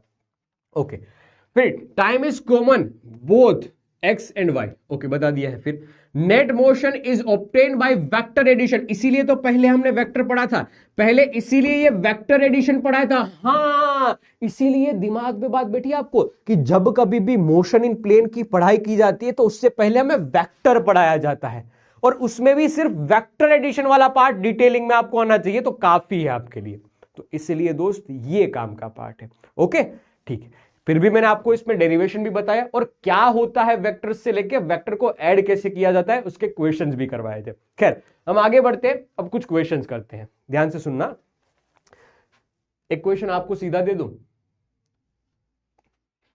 चलो ठीक है, देखना आर वेक्टर, ले एक क्वेश्चन आपसे करवाता हूं, एक ये वाला क्वेश्चन तो मैं होमवर्क में दे दूंगा, कौन कौन अगले वाला क्वेश्चन कर पाएगा वो देखते हैं। ले बेटा, थोड़ी देर के लिए चैट को ओपन करता हूं।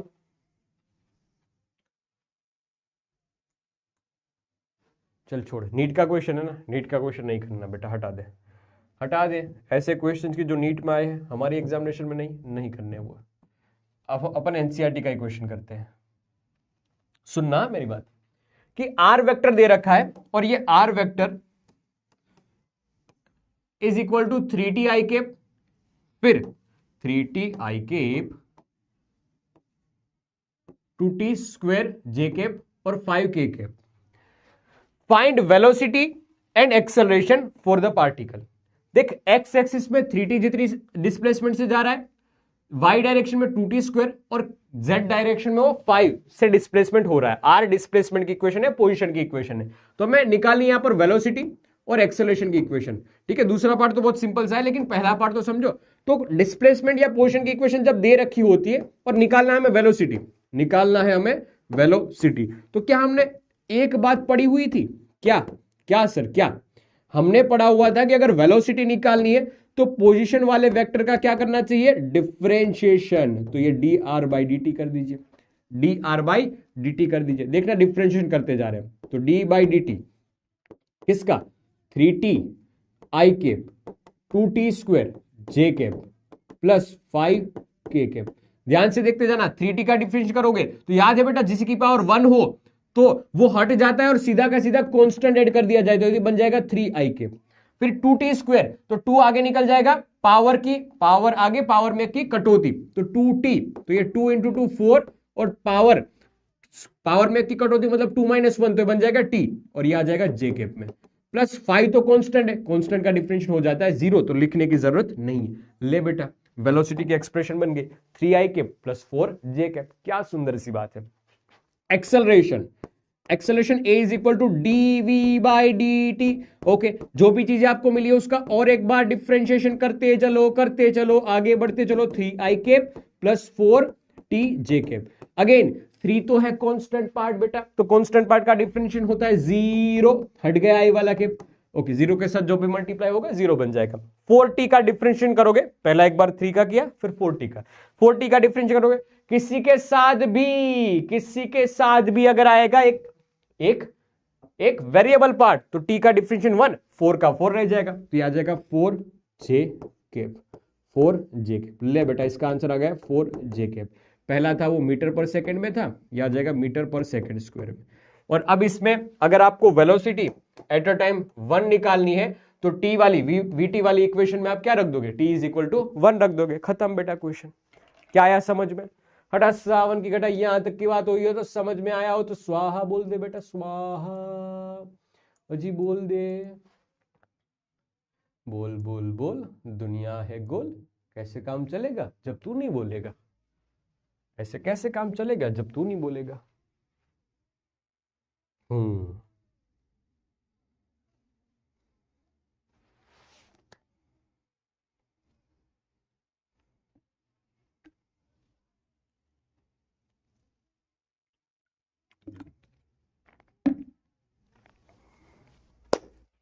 डिफरेंशिएशन, हाँ इसलिए जरूरी है। ओके ओके,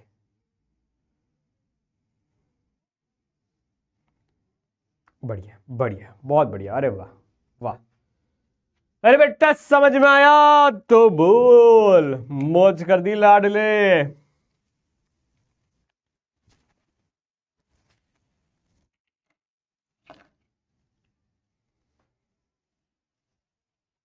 जी, अब हमारे पास आई है खूंखार बात, यानी कि प्रोजेक्टाइल मोशन। ये है शानदार बात।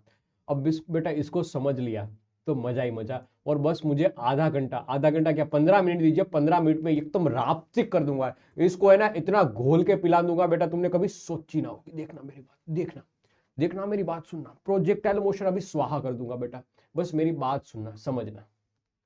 हाँ, थोड़ी देर, 15 मिनट एकदम फोकस के साथ, 15 मिनट एकदम फोकस के साथ।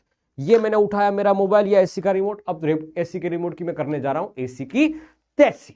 ये एसी का रिमोट करने जाऊंगा मैं एसी की तैसी। समझना क्या होता है ये प्रोजेक्टाइल मोशन।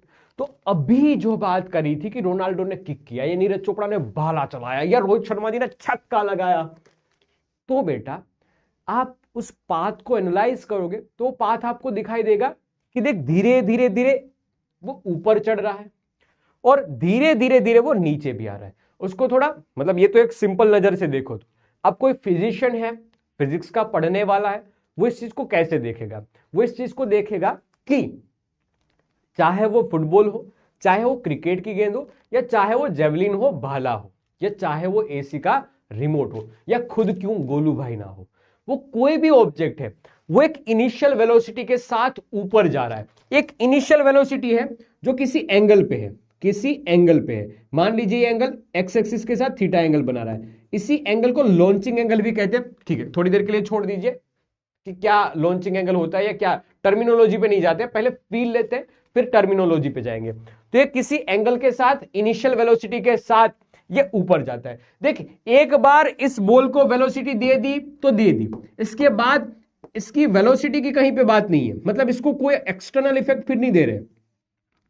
एक बार बस बॉल को वेलोसिटी दे दी तो that is initial velocity in direction theta, और ये सट करके अब ऊपर जाएगा। अब ध्यान से सुनना मेरी बात, धीरे धीरे ये बॉल ऊपर ऊपर ऊपर ऊपर ऊपर ऊपर जाएगा। तो बेटा हमने पढ़ा था वैसे ही कि कोई भी मोशन इन 2D है, जैसे कि ये मोशन इन 2D है, ये एक्स में आगे भी बढ़ रहा है और वाई में ऊपर भी जा रहा है और फिर नीचे भी आ रहा है, तो दो मोशन हो रहे हैं, वाई में भी और एक्स में भी। तो बेटा ये एक्स में भी मोशन कर रहा है, वाई में भी मोशन कर रहा है। तो ध्यान से देखा जाए तो धीरे धीरे धीरे कुछ एक्स में भी चेंजेस आ रहे हैं, वाई में भी चेंजेस आ रहे हैं। जहां पर ये कहीं मैक्सिमम हाइट पे पहुंचेगा, इसको ऊपर कौन लेके जा रहा होगा, एक्स की डायरेक्शन, इसको ऊपर लेके जा रहा होगा वाई की डायरेक्शन की वेलोसिटी, और इसको आगे कौन बढ़ा रहा होगा, एक्स की डायरेक्शन की वेलोसिटी। ठीक है, ऊपर ले जाने वाला पैरामीटर कहीं मैक्सिमम हाइट पे पहुंच के, इस मैक्सिमम हाइट पे पहुंच के ऊपर ले जाने वाली वेलोसिटी है वो जीरो हो जाएगी, यहां पर y की डायरेक्शन में वेलोसिटी जीरो हो जाएगी। इस वजह से ये कहीं मैक्सिमम हाइट तक पहुंच पाया है, जबकि यहां पर भी जो x की डायरेक्शन में वेलोसिटी है वो कांस्टेंट रही है, वो फिर भी इसको आगे बढ़ाई जा रही है, तब जाके ये और भी आगे बढ़ पा रहा है। ठीक है, तो यहां तक y की डायरेक्शन में वेलोसिटी थी, वो उसको ऊपर उठाना चाहती थी, धीरे धीरे धीरे वो कम हो रही होगी, क्योंकि ग्रेविटेशनल फोर्स की वजह से नीचे जो ग्रेविटी लग रही है, ग्रेविटेशनल एक्सेलरेशन लग रहा है, वो नीचे की ओर है, तो वो वेलोसिटी को कम कर रहा होगा। इनिशियल में y की डायरेक्शन की वेलोसिटी ऊपर है, धीरे धीरे धीरे वो कम हो रही होगी, किसी एक पॉइंट पे आके वो वेलोसिटी हो गई जीरो। अब नीचे ग्रेविटी की वजह से और ऑब्जेक्ट नीचे आ रहा है, लेकिन x की डायरेक्शन की वेलोसिटी फिर भी उसको थोड़ा थोड़ा आगे लेके जा रही है। ठीक है, मतलब ऐसा समझ सकते हो कि बिल्डिंग में से किसी पत्थर को ऐसे ड्रॉप कर दो और x की डायरेक्शन में वेलोसिटी दोगे, तब भी ये दूसरा वाला पाथ वहां पर फॉलो होगा। ओके, खैर, तो हमें सीधी एक बात समझ में आई है कि बेटा एक एंगल पे इसको लॉन्च किया जा रहा है, तो इसलिए इसको लॉन्च एंगल कहा है। किसी एक समय पे किसी एक मैक्सिमम हाइट पे पहुंचेगा, इसको मैक्सिमम हाइट का दर्जा दिया गया है। फिर जो पॉइंट से उसको फेंका था उसी लेवल पे कितना दूर जाके ये गिर रहा है, उस डिस्टेंस को रेंज कहा करते हैं। ठीक है, रेंज को आर सिंबल से भी रिप्रेजेंट किया जाता है। ध्यान से देखना, इस बॉल को बीच रास्ते में कहीं से और हवा, फूंक या कोई प्रपल्जन से या कोई एक्सटर्नल इफेक्ट की वजह से डेविएशन नहीं करवाया जा रहा है, ये पूरा पाथ फॉलो कर रहे हैं बस एक इनिशियल वेलोसिटी की वजह से जो किसी एंगल पे दे रखी थी। इसलिए डेफिनेशन में लिखा जाता है कि object which once thrown into a space, इसको स्पेस में फेंक रहे हैं इस वजह से क्योंकि हमें एयर रेजिस्टेंस नहीं चाहिए, तो स्पेस की जहां पर कुछ भी नहीं है, एयर रेजिस्टेंस है ही नहीं बेटा, ना के बराबर है, वैसी जगह में फेंक रहे हैं with some initial velocity. Okay, moves thereafter only under the influence of gravity, एक ही फोर्स लग रहा है जिसकी वजह से ये नीचे आ रहेगा वापस, वरना तो ये ऊपर चला जाएगा ना, और that is force is gravity, जिसकी वजह से ग्रेविटेशनल एक्सेलरेशन जी लगेगा, और अदर कोई फोर्स इसके ऊपर लगेगा नहीं बेटा। ओके, बढ़िया बात। इस मोशन को कहते हैं प्रोजेक्टाइल मोशन, और इसका पाथ हमें डायग्राम में वैसे भी दिखाई दे रहा है, इट्स अ पैराबोलिक पाथ। बस ये दो तीन लाइनें अच्छे से लिख लो, फिर एक डायग्राम ड्रॉ कर लो। अगर प्रोजेक्टाइल मोशन का एक सीधा क्वेश्चन पूछे, बताए कि क्या होता है प्रोजेक्टाइल मोशन, अब छोटी छोटी डेफिनेशन बताइए, जैसे कि आपने शब्दों में बता दी कि ये मैक्सिमम हाइट क्या होती है, रेंज क्या होती है, लॉन्चिंग एंगल क्या होता है, इसको थोड़ा और डिटेलिंग के साथ बताइए। ओके, तो पहले या फिर इसकी डायरेक्शन के बारे में और बताइए, मैथमेटिक्स के बारे में बताइए। तो हम इसको बताते हैं कि इट्स 2D मोशन, इस projectile motion is nothing but it's a motion, ये projectile motion is nothing but it's a motion in x और मोशन इन वाई, इनका सम है। ओके, इसमें किसी भी एंगल पे अगर डायरेक्शन निकालनी है तो उस पैराबोलिक पाथ पे टेंजेंट ड्रॉ कर दीजिए। ये पैराबोलिक पाथ पे ड्रॉ किया जाने वाला tangent, it will give you a direction of, उस इंस्टेंट पे वेलोसिटी की डायरेक्शन क्या होगी वो रिप्रेजेंट करेगा। ओके, ठीक है, अब हमें ना ध्यान से देखो तो मैं एक्स की डायरेक्शन की वेलोसिटी के कंपोनेंट लेता हूं, इनिशियल वेलोसिटी के कंपोनेंट लेता हूं, जैसे कि वो यू वेलोसिटी के साथ थीटा एंगल से लॉन्च किया गया है, थीटा एंगल से वो लॉन्च किया गया है। ध्यान से देख, मैं पहले वाले पार्ट का कंपोनेंट लेता हूं, तो क्या ये ऐसा है, यू किसी एंगल थीटा पे, तो थीटा के पास वाला यू कोस थीटा, थीटा से दूर वाला यू साइन थीटा, थीटा से पास वाला यू कोस थीटा, थीटा से दूर वाला यू साइन थीटा। अब ध्यान से देखना मेरे दोस्त, मैं इसको एनालाइज करता हूं एक्स में और इसको एनालाइज करता हूं वाई में। मैं एनालाइज करता हूं एक्स में और वाई में, इसको एनालाइज करता हूं। ध्यान से देखते जाना।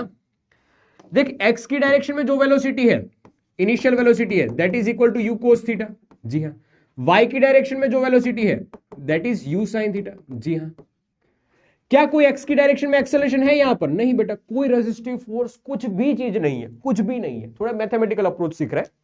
वाई की डायरेक्शन में कोई वेलोसिटी है क्या? एक्सेलरेशन है क्या? हाँ जी सर, नीचे की डायरेक्शन में है जी, acceleration due to gravity G, ये डाउनवर्ड डायरेक्शन, डाउनवर्ड डायरेक्शन में है। यार एक बात मुझे बता, अगर ये एक्सेलरेशन कांस्टेंट है, एक्सेलरेशन कांस्टेंट है, इट मींस कि वेलोसिटी कांस्टेंट, एक्सेलरेशन जीरो है, इट मींस वेलोसिटी कांस्टेंट है, वेलोसिटी कांस्टेंट हो जाएगी। हाँ यार, अगर वेलोसिटी कांस्टेंट हो जाएगी तो हम लिख सकते हैं कि in direction of x, in direction of x velocity is equal to constant. क्यों? क्योंकि एक्सेलरेशन जीरो है। तो किसी भी पाथ पे जो इसकी एक्स की डायरेक्शन में वेलोसिटी है, वो किसी भी पॉइंट पे एज इट इज रह रही है, कहीं भी कोई भी चेंज नहीं है बेटा। जो वेलोसिटी एक्स की पहले थी उतनी ही रह रही है, हर पॉइंट पे वेलोसिटी उतनी है। ये यूएक्स है वो एज इट इज है, हर पॉइंट पे वेलोसिटी उतनी ही है। क्यों? क्योंकि वेलोसिटी कांस्टेंट है, इसमें कोई एक्सेलरेशन ही नहीं है। एक्सेलरेशन ही तो था जो वेलोसिटी को चेंज कर रहा था। ठीक है, तो एक्स की डायरेक्शन में कोई भी एक्सेलरेशन नहीं है, कोई भी एक्सेलरेशन नहीं, मतलब कि किसी भी पॉइंट पे देखो एक्स की वेलोसिटी एज इट इज है। हाँ जी ठीक है, as it is, direction change नहीं हो रही है, ना ही उसका मैग्नीट्यूड चेंज हो रहा है। हमने सारे एक्सटर्नल फोर्स हटा दिए हैं बेटा, एयर रेजिस्टेंस यहां पर नहीं लग रहा है। ओके, वाई की डायरेक्शन में भी ऐसा ही होगा क्या? नहीं, वाई की डायरेक्शन में एक एक्सेलरेशन एक्ट कर रहा है, क्योंकि इनिशियल में देखो बेटा, तो अच्छी खासी वेलोसिटी से वो ऊपर जा रहा है, ui से वो ऊपर जा रहा है, लेकिन एक्सेलरेशन नीचे लग रहा है ना, एक्सेलरेशन नीचे की ओर लग रहा है। ओके सर, एक्सेलरेशन नीचे की ओर लग रहा है, तो बेटा धीरे धीरे ये वेलोसिटी है ना, वो घटती जाएगी, घटती जाएगी, घटती जाएगी, घटती जाएगी, घटती जाएगी। किसी एक समय पे ये वेलोसिटी वाई की डायरेक्शन में है, वो जीरो हो जाएगी, और फिर धीरे धीरे धीरे धीरे ये नीचे आता जाएगा, धीरे धीरे धीरे धीरे ये नीचे आता जाएगा, नीचे आता जाएगा। ठीक है, तो आप इस बात को समझ पा रहे हो कि क्या है, कि नीचे की डायरेक्शन में एक्सेलरेशन लग रहा है, तो ये पाथ कुछ ऐसा होगा, ये पाथ कुछ ऐसा होगा कि एक समय पे velocity in direction of y zero हो जाएगी। क्यों? क्योंकि यहां पर एक एक्सेलरेशन एक्ट कर रहा है, और that acceleration in direction of y, और वाई में भी डाउनवर्ड डायरेक्शन में लग रहा है। ओके, तो अगर कोई बताना चाहे तो वाई वी वाई की वेलोसिटी, मतलब वी वाई है वो कुछ ऐसा रहेगा, ये इनिशियल में यू वाई, फिर धीरे धीरे ये कम होगी वैल्यू, धीरे धीरे ये कम होगी, यहां पर आके velocity in direction of y zero हो जाएगी, फिर धीरे धीरे ये वेलोसिटी नीचे की डायरेक्शन में बढ़ती जाएगी, बढ़ती जाएगी, बढ़ती जाएगी, और जो इनिशियल में वेलोसिटी थी मेरे दोस्त, वो उतनी ही वेलोसिटी लेकिन अपोजिट डायरेक्शन में हो जाएगी। ये ड्यू टू सिमेट्री होता है। क्या यहां तक की बात समझ में आई? बता मेरे दोस्त, एक और स्लाइड है इसी की, बता देता हूं। चलो यहां तक की बात समझाता हूं, पहले दो स्लाइड की बात बता दो, फिर कुछ और बात बताता हूं। देखिए, इसको समझना है और डिटेलिंग के साथ समझना है, तो हो सकता है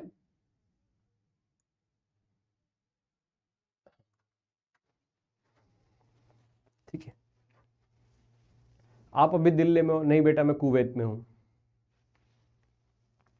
पूछता जा, पूछता जा, पूछता जा, पानी पी लो, ले बेटा पानी पी लो, तुम्हें भी पीना है तो पिला भी दो।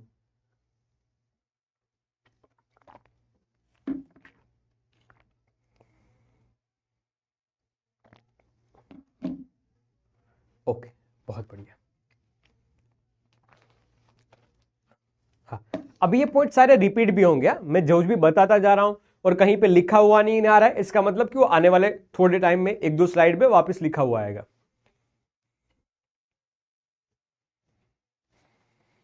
हाँ, डिस्प्लेसमेंट भी होगा ना, सारी चीजें होगी बेटा। अभी हम सिर्फ वेलोसिटी का एनालिसिस कर रहे हैं। आपने ध्यान दिया हो तो सेम लेवल पे y की डायरेक्शन में वेलोसिटी है ना, उतनी ही वेलोसिटी यहां पर है, लेकिन अपोजिट डायरेक्शन में। अपोजिट डायरेक्शन में मतलब कोई पूछे कि यहां पर वेलोसिटी है 5 मीटर पर सेकेंड, तो सेम लेवल पे y की डायरेक्शन में वेलोसिटी होगी वो 5 मीटर पर सेकेंड ही होगी, लेकिन नीचे की डायरेक्शन में होगी। बस ये एग्जांपल है, तरीका है, ये सिमेट्री से बने पता चलेगा।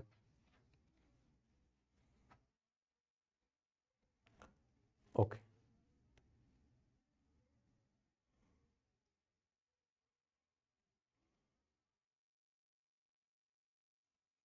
हाँ जी बताओ। अंकिल, अंशुल, सौम्या, देवांश, मौलिक। सौम्या बेटा मार मार के कुछ नहीं बनाना, जाने दे।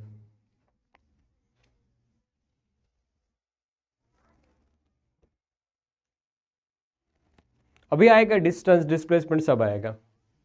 एक और शायरी आई है दर्शिका ठाकुर की तरफ से, ये पहली वाली दर्शिका ठाकुर ही थी क्या? टीचर, पहले मैं खुद पढ़ लेता हूं, पता चला रोस्टिंग आ गई। टीचर का दर्जा।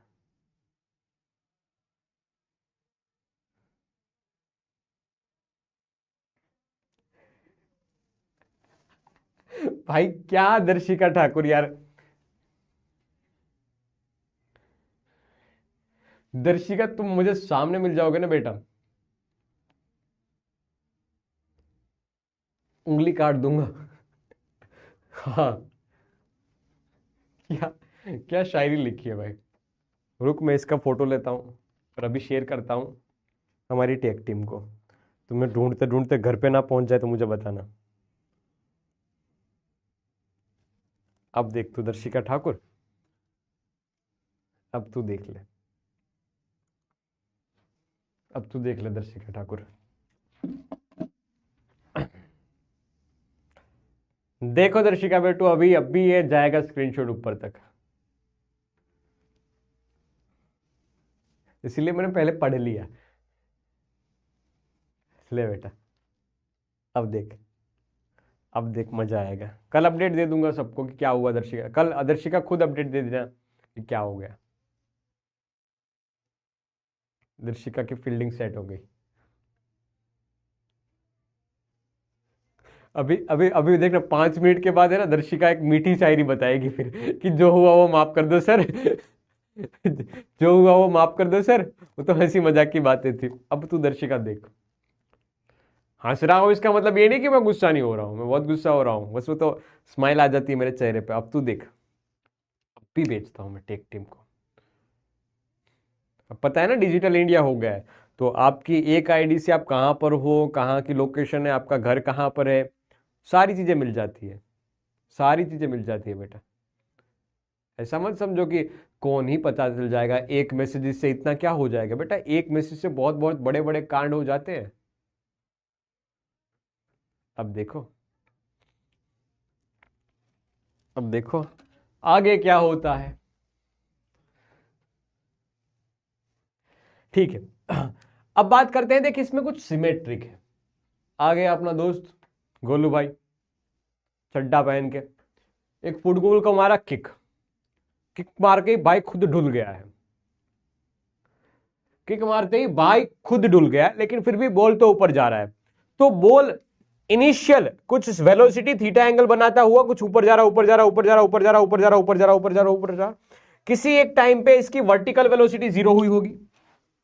यहां पर y की डायरेक्शन में जो वेलोसिटी है वो जीरो हुई, सिर्फ और सिर्फ x की डायरेक्शन में वेलोसिटी होगी, और that is equal to ux।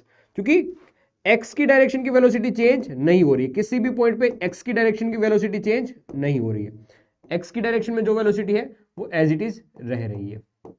ठीक है, y की डायरेक्शन में वेलोसिटी है वो कंटिन्यूअसली बढ़ रही है, घट रही है। जैसे कि y की डायरेक्शन की वेलोसिटी दोस्त पहले अच्छी खासी थी, ये थी uy, फिर थोड़ी कम हो गई, फिर थोड़ी और कम हो गई, यहां पर एकदम जीरो हो गई, फिर नीचे की डायरेक्शन में फिर बढ़ेगी, फिर यहां पर आके मैक्सिमम हो जाएगी नीचे की डायरेक्शन में। ओके, तो ये पाथ था। तो उन्होंने बताया कि मैक्सिमम हाइट कहां तक ये अचीव करेगा, मतलब ये मैक्सिमम हाइट कहां पर मिलेगी। तो बताए, ओ माय गॉड, अक्कड़ बक्कड़ बम्बे बो, 80 90 पूरे 100 में से निकला धागा, चोर निकल के भागा, आबरा का डाबरा। ओके, तो बताया है कि मैक्सिमम हाइट आपको कहां पर मिलेगी, हाफ वे पे मिलेगी, through the half time of flight. Time of flight बोलते हैं कि ये पूरा उड़ने में इसने कितना, बोल उड़ा है ना बेटा, बेसिकली हुआ क्या है, बोल तो उड़ा है।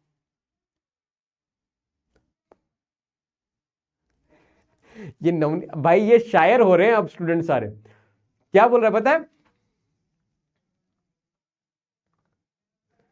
सूर्य को रोशनी की जरूरत नहीं, हमें आपकी सेवा किसी से पढ़ने की जरूरत नहीं। क्या बना रहे हो भाई नवनीत कौर।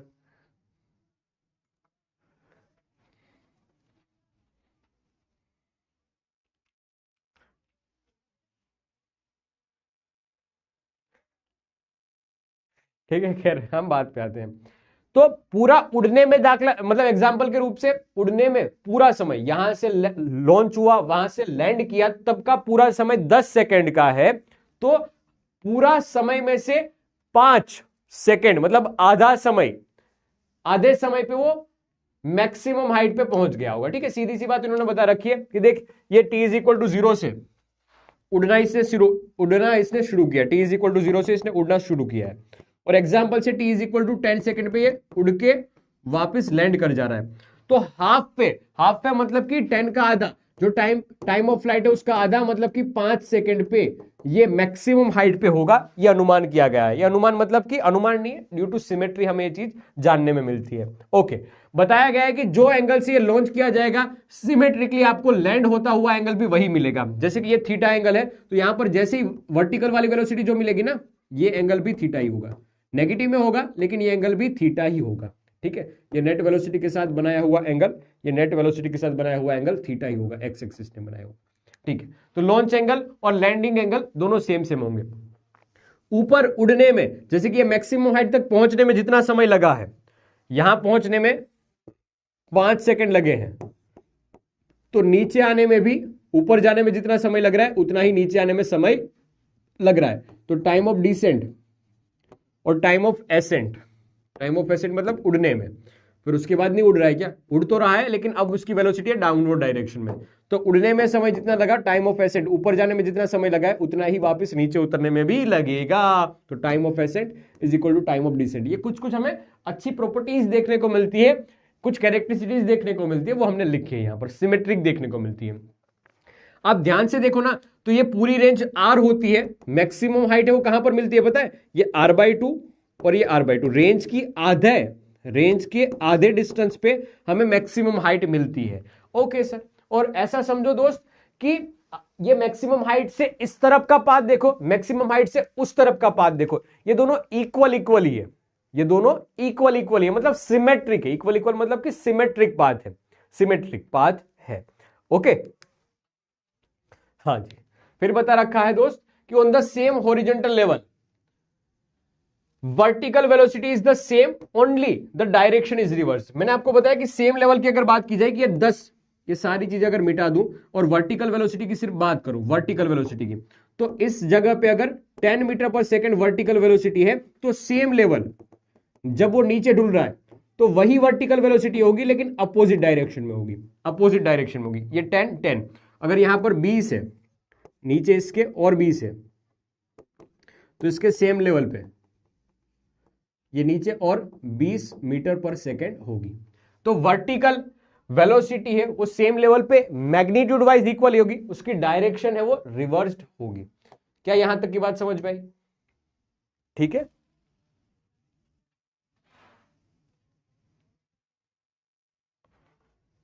बस इसके 3 डेरिवेशन करवाने वाला हूं, फिर खत्म। बस इसके 3 डेरिवेशन, क्योंकि मुझे निकालनी है maximum height, time of flight और निकालनी है रेंज। ये 3 डेरिवेशन, फिर काम तमाम।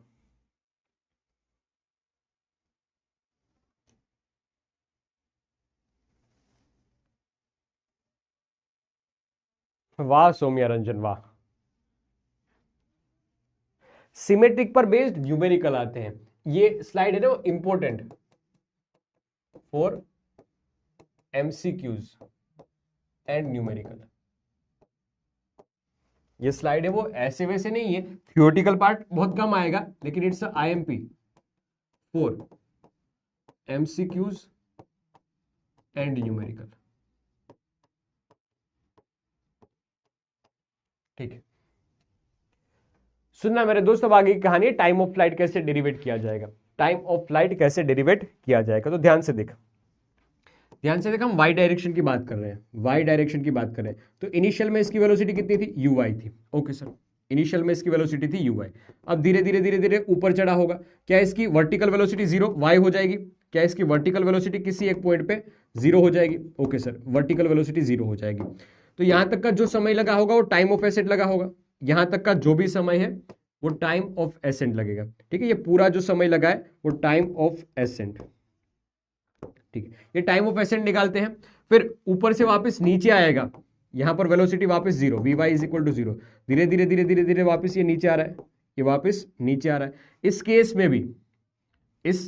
में भी क्या एक्सेलरेशन ड्यू टू ग्रेविटी नीचे की ओर है। हाँ, ये स्पीड डाउन वाला केस था, दूसरा केस है वो स्पीड अप वाला केस है। ये टाइम ऑफ डिसेंट की बात है। हाँ जी, ये टाइम ऑफ डिसेंट की बात है। ये दोनों इक्वल इक्वल ही है। हाँ जी, ये दोनों इक्वल इक्वल ही है, ये दोनों इक्वल इक्वल ही है। ओके, हम बात कर रहे हैं अब कि कैसे निकालेंगे हम इसकी वैल्यू। तो बेटा वाई डायरेक्शन में इसको एनालाइज कीजिए। जैसे कि मैं पहला केस निकालना चाहता हूं, टाइम ऑफ एसेंट निकालना चाहता हूं, टाइम ऑफ एसेंट निकालना चाहता हूं, पहला केस से निकालना चाहता हूं टाइम ऑफ एसेंट। तो ध्यान से देखना बेटा, बताना मुझे कि मैं v is equal to u plus a t की इक्वेशन यूज कर सकता हूं वाई की डायरेक्शन में। जी हाँ, कर सकते हो sir, v is equal to u plus a t. Vertical velocity t time पे, फाइनल टाइम पे कितनी हो जा रही है, जीरो। इनिशियल में यू वाई प्लस ए की जगह पे आ जाएगा माइनस जी, और टी एज इट इज आएगा। ये टाइम ऑफ एसेंट मिला है हमें। तो टाइम ऑफ एसेंट मिल जाएगा ए बाई यू वाई बाई जी। क्या सेम टाइम ऑफ डिसेंट भी होगा, आप कैलकुलेट करोगे तो टाइम ऑफ डिसेंट भी सेम ही मिलेगा। टाइम ऑफ डिसेंट, इसको भी कैलकुलेट करोगे, टाइम ऑफ डिसेंट सेम ही मिलेगा, दैट्स यू वाई बाई जी। अगर आपको टाइम ऑफ फ्लाइट निकालना है तो दोनों का समेशन करेंगे, बहुत सीधी सी बात है। Time of flight is sum of time of flight, it's a sum of, मतलब सेम एज इट इज करके आप लिख सकते हो कि जैसे टाइम ऑफ एसेंट मिला है यू वाई बाई जी, वैसे ही टाइम ऑफ डिसेंट भी यू वाई बाई जी ही मिलेगा। इस केस का यूज कर लीजिए, इस केस का यूज कर लीजिए। तो time of flight, time of ascent plus time of descent, u y by g, u y by g it's a two u y by g, और यू वाई की वैल्यू लिख दीजिए, यू वाई की value लिख दीजिए, तो two u sine theta divide by g. ले बेटा बन गया, ले बेटा बन गया खेल, ले बेटा बन गया खेल, two u sine theta by जी।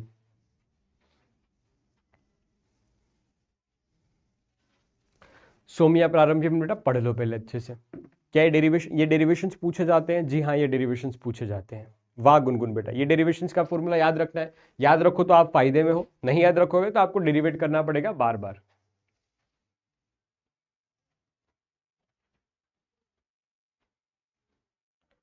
बहुत अच्छा सोम्या रंजन, ठीक। दूसरा डेरिवेशन है मैक्सिमम हाइट का। मैक्सिमम हाइट में भी आपको निकालने हैं, मैक्सिमम हाइट में भी आपको क्या क्या चीजें पता है कि मैक्सिमम हाइट कहां पर होती है, जहां पर vertical velocity v y is equal to zero होता है, final velocity v y is equal to zero होता है, initial velocity u x u y आपको पता है, it's a u cos u sine theta, it's a u sine theta. Okay, और आपको निकालनी है उस टाइम पे वर्टिकल डिस्टेंस, ये वर्टिकल डिस्टेंस जो भी होगा वही होगा मैक्सिमम हाइट। तो वर्टिकल डिस्टेंस निकालना है तो सीधा फॉर्मूला आप यूज कर सकते हो थर्ड इक्वेशन के हिसाब से, v square minus u square is equal to two a s. V square finally हो रहा है जीरो, यू स्क्वायर तो यू वाई का स्क्वायर, टू माइनस जी, और डिस्प्लेसमेंट यानी वाई, डिस्प्लेसमेंट यानी वाई। और उस टाइम पे जो डिस्प्लेसमेंट होगा मेरे दोस्त, उस टाइम पे जो डिस्प्लेसमेंट होगा वही तो होगा एच मैक्सिमम। तो बन गया एच मैक्सिमम का formula, H maximum is equal to u y square divide by two g, और यू वाई यानी u square sine square theta divide by two g. ले बेटा बन गया। ले बेटा बन गया फॉर्मूला। प्रांजल बेटा क्या समझ में नहीं आया, मैं ईमानदारी से पूछ रहा हूं कि क्या समझ में नहीं आया।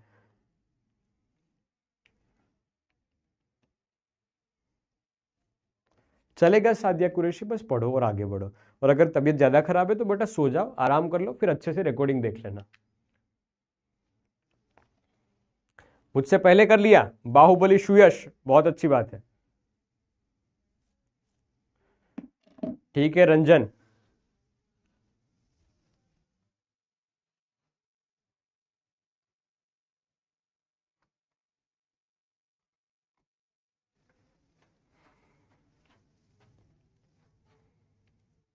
अजी बेटा मौज कर दी, आगे बढ़े।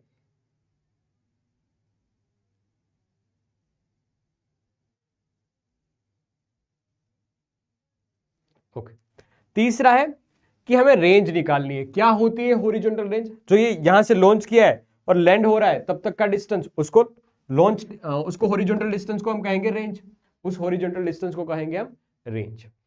तो अब उसी की बात कर रहे हैं कि रेंज कैसे निकालेंगे। तो रेंज एक्स की डायरेक्शन में आगे भाग रहा है, और कौन इसको लेके जा रहा है? कौन इसको लेके जा रहा है? एक वर्टिकल वेलोसिटी नहीं बेटा, इसको लेके जा रहा है हॉरिजॉन्टल वेलोसिटी, इसलिए हम एक्स की डायरेक्शन में डील करते हैं। तो एक्स की डायरेक्शन में तो ये वेलोसिटी है वो कांस्टेंट है, तो सीधा सीधा लिखो ना, x is equal to velocity into time, velocity into time. अब टाइम कितना लिखेंगे मेरे दोस्त? टाइम कितना लिखेंगे? ये velocity in direction of x into time. हमें पूरा का पूरा टाइम ऑफ फ्लाइट चाहिए ना, मतलब जीरो से उसने शुरुआत की है और टाइम ऑफ फ्लाइट टी पे ये नीचे पहुंचा है, तब तक की बात पूरी करनी है। तो उस टाइम पे जो हमें एक्स डिस्प्लेसमेंट मिलेगा वही तो हमारा रेंज होगा, और पूरी वेलोसिटी कांस्टेंट ही रह रही है यू एक्स जितनी, और time of flight t, time of flight t. तो range is equal to u x, time of flight कितना मिला था? टाइम ऑफ फ्लाइट मिला था 2u/g। तो रेंज का एक फॉर्मूला आपके पास मिल रहा है, range r is equal to 2ux/uy divide by g, ये एक फॉर्मूला। दूसरा भी लिख सकते हो आप ऐसे, r is equal to 2u cos theta u sin theta divide by g. ध्यान से देखना मेरे दोस्त, ये फॉर्मूला बन जाएगा u तो u स्क्वायर, अब 2 sin theta into cos theta divide by g r. और बता मेरे दोस्त, 2 sin थीटा कोस थीटा किसके इक्वल होता है? sin 2 थीटा के इक्वल होता है, तो u square sin 2 theta divide by g. ले बेटा मौज कर दी, दो फॉर्मूले हमारे पास सिर्फ और सिर्फ रेंज के। अब आपको बस एक सिंपल सा क्वेश्चन में पूछता हूं, एक बारी में, एक सांस में, एक साथ, एक स्वर में आंसर देना कि रेंज मैक्सिमम कब होती है।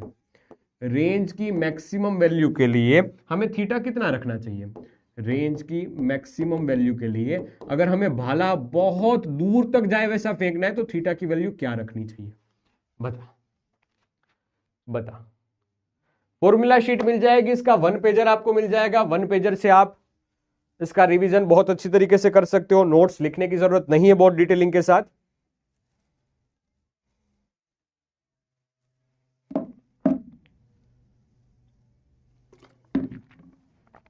अरे वाह वाह वाह भाई साहब वाह। क्यों? क्योंकि इसमें sin 2 थीटा आ रहा है, तो sin 2 थीटा की वैल्यू मैक्सिमम कब हो सकती है? 1 हो सकती है मैक्सिमम वैल्यू। तो 2 थीटा की वैल्यू कितनी होनी चाहिए? 90 डिग्री होनी चाहिए, तो थीटा की वैल्यू कितनी रखनी चाहिए? 45 डिग्री रखनी चाहिए, करेक्ट। तो आर मैक्सिमम की वैल्यू मिल जाएगी यू स्क्वायर बाई जी। कुछ भूला नहीं हूं ना मैं? यू स्क्वायर बाई जी।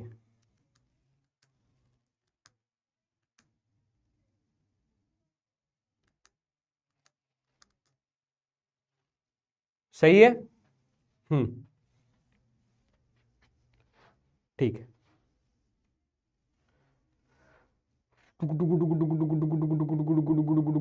आगे बढ़े, क्वेश्चंस करें। यहां पर हमने पहले ही कंडीशंस कुछ मानी है, वो अगेन बता देता हूं बेटा कि यहां पर जो हाइट ली जा रही है या रेंज कंसीडर की जाइए वो रेडियस ऑफ अर्थ से बहुत छोटी है। रेडियस ऑफ अर्थ कितनी होती है? रेडियस ऑफ अर्थ होती है 6400 किलोमीटर के इक्वल, जो कि बहुत बहुत लार्ज होती है एज कंपेयर टू कोई भी आप रेंज मान लीजिए, कोई भी 6400 किलोमीटर होती है, उसकी कंपैरिजन में हाइट और रेंज मीटर में ज्यादा से ज्यादा 1 किलोमीटर में, लेकिन उसकी कंपैरिजन में बहुत छोटी सी हमें रेंज और हाइट मिलेगी। तो हम यहां पर एक्सेलरेशन ड्यू टू ग्रेविटी है वो ट्रीट करेंगे एज अ कांस्टेंट, मतलब वो ऑलमोस्ट हमारे लिए कांस्टेंट ही रहेगा। अदरवाइज ये अगर वेरी करेगा तो सारे इक्वेशंस हिल जाएंगे, अदर कोई फोर्स लगेगा तब भी सारे इक्वेशंस हिल जाएंगे। इसलिए हम अर्थ सरफेस को भी फ्लेटर मानते हैं, जबकि एक्चुअल में तो अर्थ का गोला गोल है ना बेटा। तो हम प्रोजेक्टाइल मोशन कर रहे हैं तो वो पूरा ये डिस्टेंस जहां पर हो रहा है ना, मतलब ये इवेंट जहां पर भी हो रहा है, ये प्रोजेक्टाइल मोशन जहां पर भी हो रहा है, मतलब मान लीजिए कि हमने गोलू भाई ने ये बॉल फेंका है और ये यहां पर आया है, तो एक्चुअल में धरती में गोल थोड़ी है, लेकिन आप कोई भी एक पर्टिकुलर सेक्शन के बारे में सोचोगे तो ये ऐसा होगा, ऐसा होगा ना धरती माँ के लिए। यस, ज्यादा से ज्यादा हम कितने विस्तार में फेंक लेंगे, ज्यादा से ज्यादा हम कितने एरिया में फेंक लेंगे, कितने एरिया में फेंक लेंगे, हम बस इतना एरिया कंसीडर कर रहे हैं जिसमें ये पूरा का पूरा इवेंट हो जा रहा है। तो आप समझ रहे हैं इस बात को कि बेटा हम ज्यादा से ज्यादा 100 मीटर 200 मीटर या 1 किलोमीटर की बात करेंगे तो उतने एरिया तक ये हम फ्लेटर मानेंगे। फ्लेटर मतलब कि एकदम सीधा सपाट है, गोल नहीं है, इलिप्टिकल शेप नहीं है, और एयर रेजिस्टेंस यहां पर पहले से इग्नोर कर दिया है ताकि मतलब जो सिमेट्री मिलती है वो वैलिड रहे। अदरवाइज ये सारी मतलब जो भी हमने सिमेट्रिक बातें की है वो सिमेट्रिक बातें हैं वो इक्वल नहीं रहेगी। आ रही है वो 6400 किलोमीटर ही होती है दोस्त, मुझे पता है। रेडियस ऑफ अर्थ 6400 किलोमीटर होती है। ठीक है, अब क्वेश्चंस आपके लिए, फटाफट बताओ। Bullet is fired from a gun at a speed 280 metre per second, direction जिसकी दे रखी है 30 above the horizontal, above the horizontal, ये 30 डिग्री, और initial velocity u is equal to 280 metre per second. तो हमें निकालना है maximum height attained by this bullet, h maximum की वैल्यू निकालनी है। ले बेटा,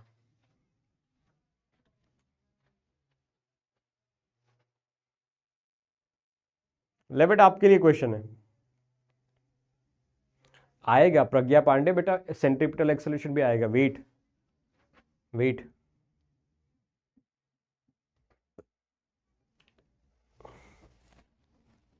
बस 15-20 मिनट का खेल बचा है, खत्म। फिर 15-20 मिनट का खेल बचा है, फिर खत्म।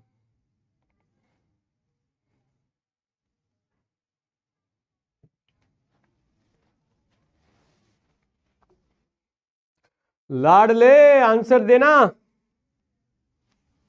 क्या बोल रहा है भाई ये? ना पीने का शौक था, ना पी लेने का शौक था।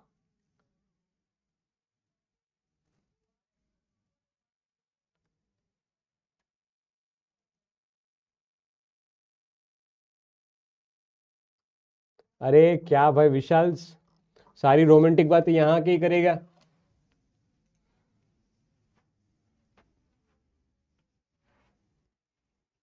ठीक है, मैक्सिमम हाइट के लिए फॉर्मूला वही आया था, H maximum ui square divide by 2g, ui square divide by 2g।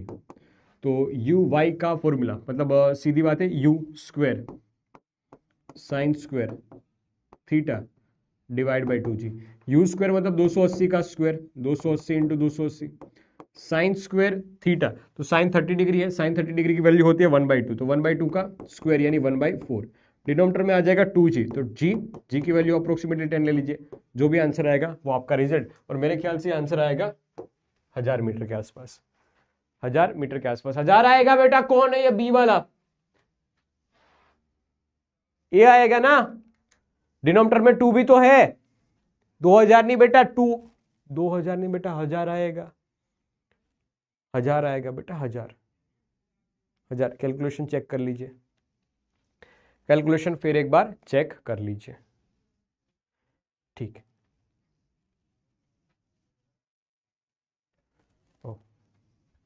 हाँ 980 के आसपास आंसर आएगा शायद।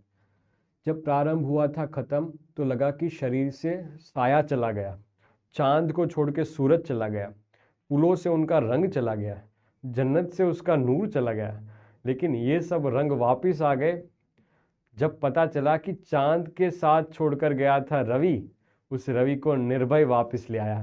भाई यार इतना भावुक मत कर यार, तू भी क्या रोमांटिक शायरी में क्या पढ़ने वाली बात डाल दे रहा है।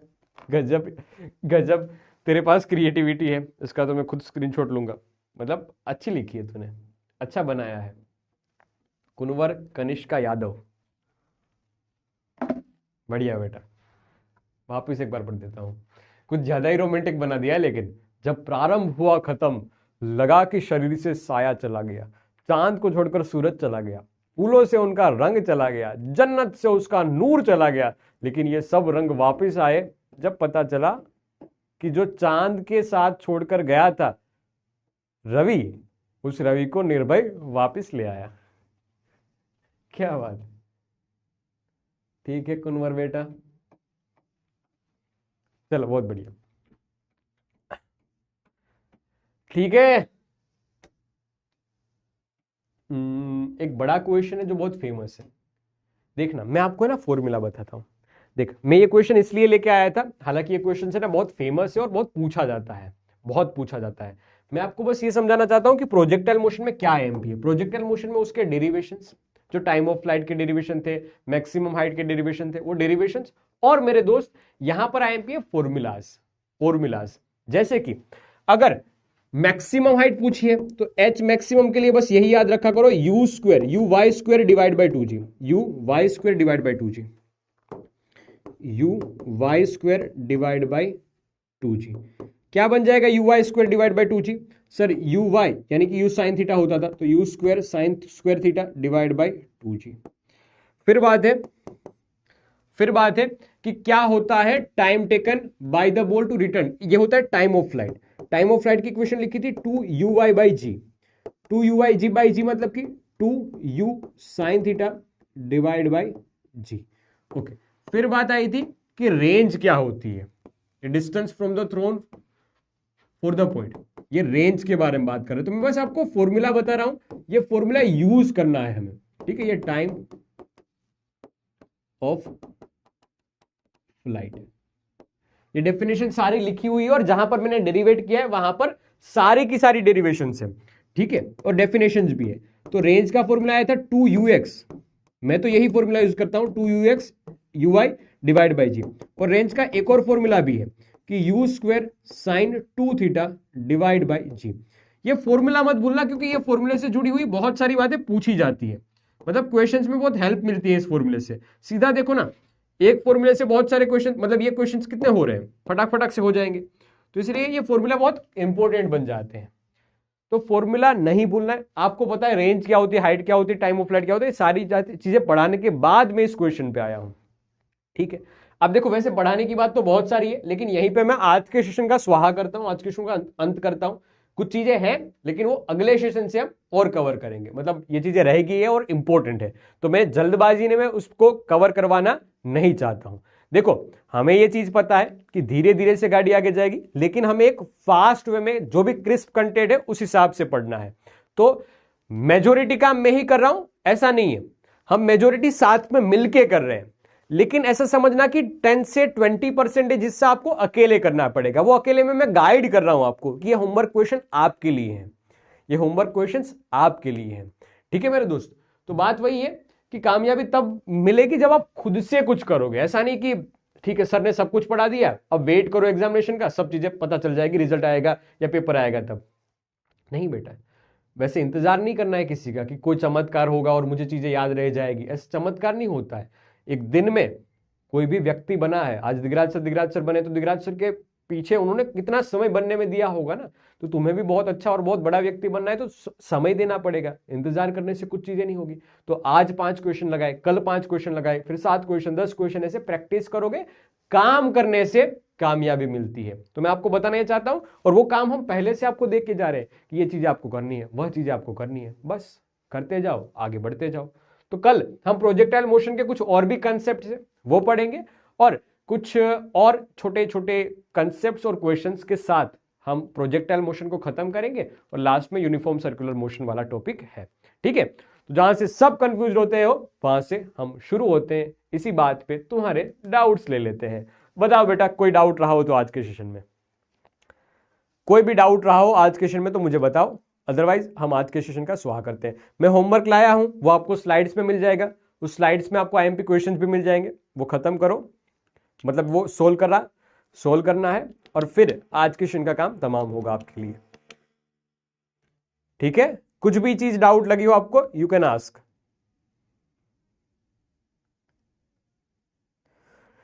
ठीक है, देन लाडले, मोशन इन स्ट्रेट लाइन का ग्राफिकल एनालिसिस के लिए बता देता हूं दोस्त, कि कभी भी आपको दे रखा हो एक्स वर्सेस टाइम का ग्राफ, तो इसका स्लोप यानी वेलोसिटी dx बाई dt, ये स्लोप रहेगा। तो अगर x दे रखा है और वेलोसिटी निकालनी है तो डिफरेंशिएशन करना चाहिए। ओके, अगर v वर्सेस t का ग्राफ दे रखा है, v वर्सेस t का ग्राफ दे रखा है, तो इसका स्लोप एक्सेलरेशन देगा, acceleration is equal to dv by dt, dv by dt, ये होता है स्लोप। और इसका एरिया ऐसे लिखेंगे, एरिया vdt, इसका एरिया vdt से रिप्रेजेंट किया जाता है, that is nothing but it's a displacement change in position. तीसरा, अगर एक्सेलरेशन वर्सेस टाइम का ग्राफ दे रखा है, ठीक है, तो सीधी बात यहां पर एरिया काम का है, स्लोप के साथ कोई लेना देना नहीं है। ग्राफ कैसा भी हो सकता है, हम तो बस बात कर रहे हैं यहां पर स्लोप कैसा, मतलब ये कैसा भी हो सकता है। तो area can be write as a y axis में जो है वो, और एक्स एक्सिस में जो है वो, तो एडीटी, ये it will give you a change in velocity, ऐसे याद रखना। ठीक है, बाकी आपको बस समझना है कि देख एक्स और टी प्रपोजनल है, इसका मतलब कि धीरे धीरे पोजीशन बढ़ रही है तो वेलोसिटी कांस्टेंट होगी, एक सीधी लाइन में बढ़ रही है तो वेलोसिटी कांस्टेंट होगी। ओके, ठीक है, कोई कैलकुलेशन एरर रहेगी हो कोई क्वेश्चन में तो एक बार वापस देख लेना, कैलकुलेशन मैंने कहीं पे ज्यादा नहीं की है इस वजह से, कोई क्वेश्चन में आपको ऐसा दिखे तो। ठीक है देन, ओके, तो खत्म करते हैं आज का सेशन, मिलेंगे कल हाँ इसी टाइम पे, और इस चैप्टर का भी हम स्वाहा करेंगे कल के दिन में। कुछ होमवर्क क्वेश्चन लाया हूं जो आज के और कल के दोनों के होमवर्क क्वेश्चंस हो जाएंगे। ठीक है मेरे दोस्त, ओके बढ़िया, उसका आंसर भी मैं साथ में लेके आया हूं। ठीक है then, bye bye bye bye bye bye bye bye, tata bye bye, love you बेटा, बाय।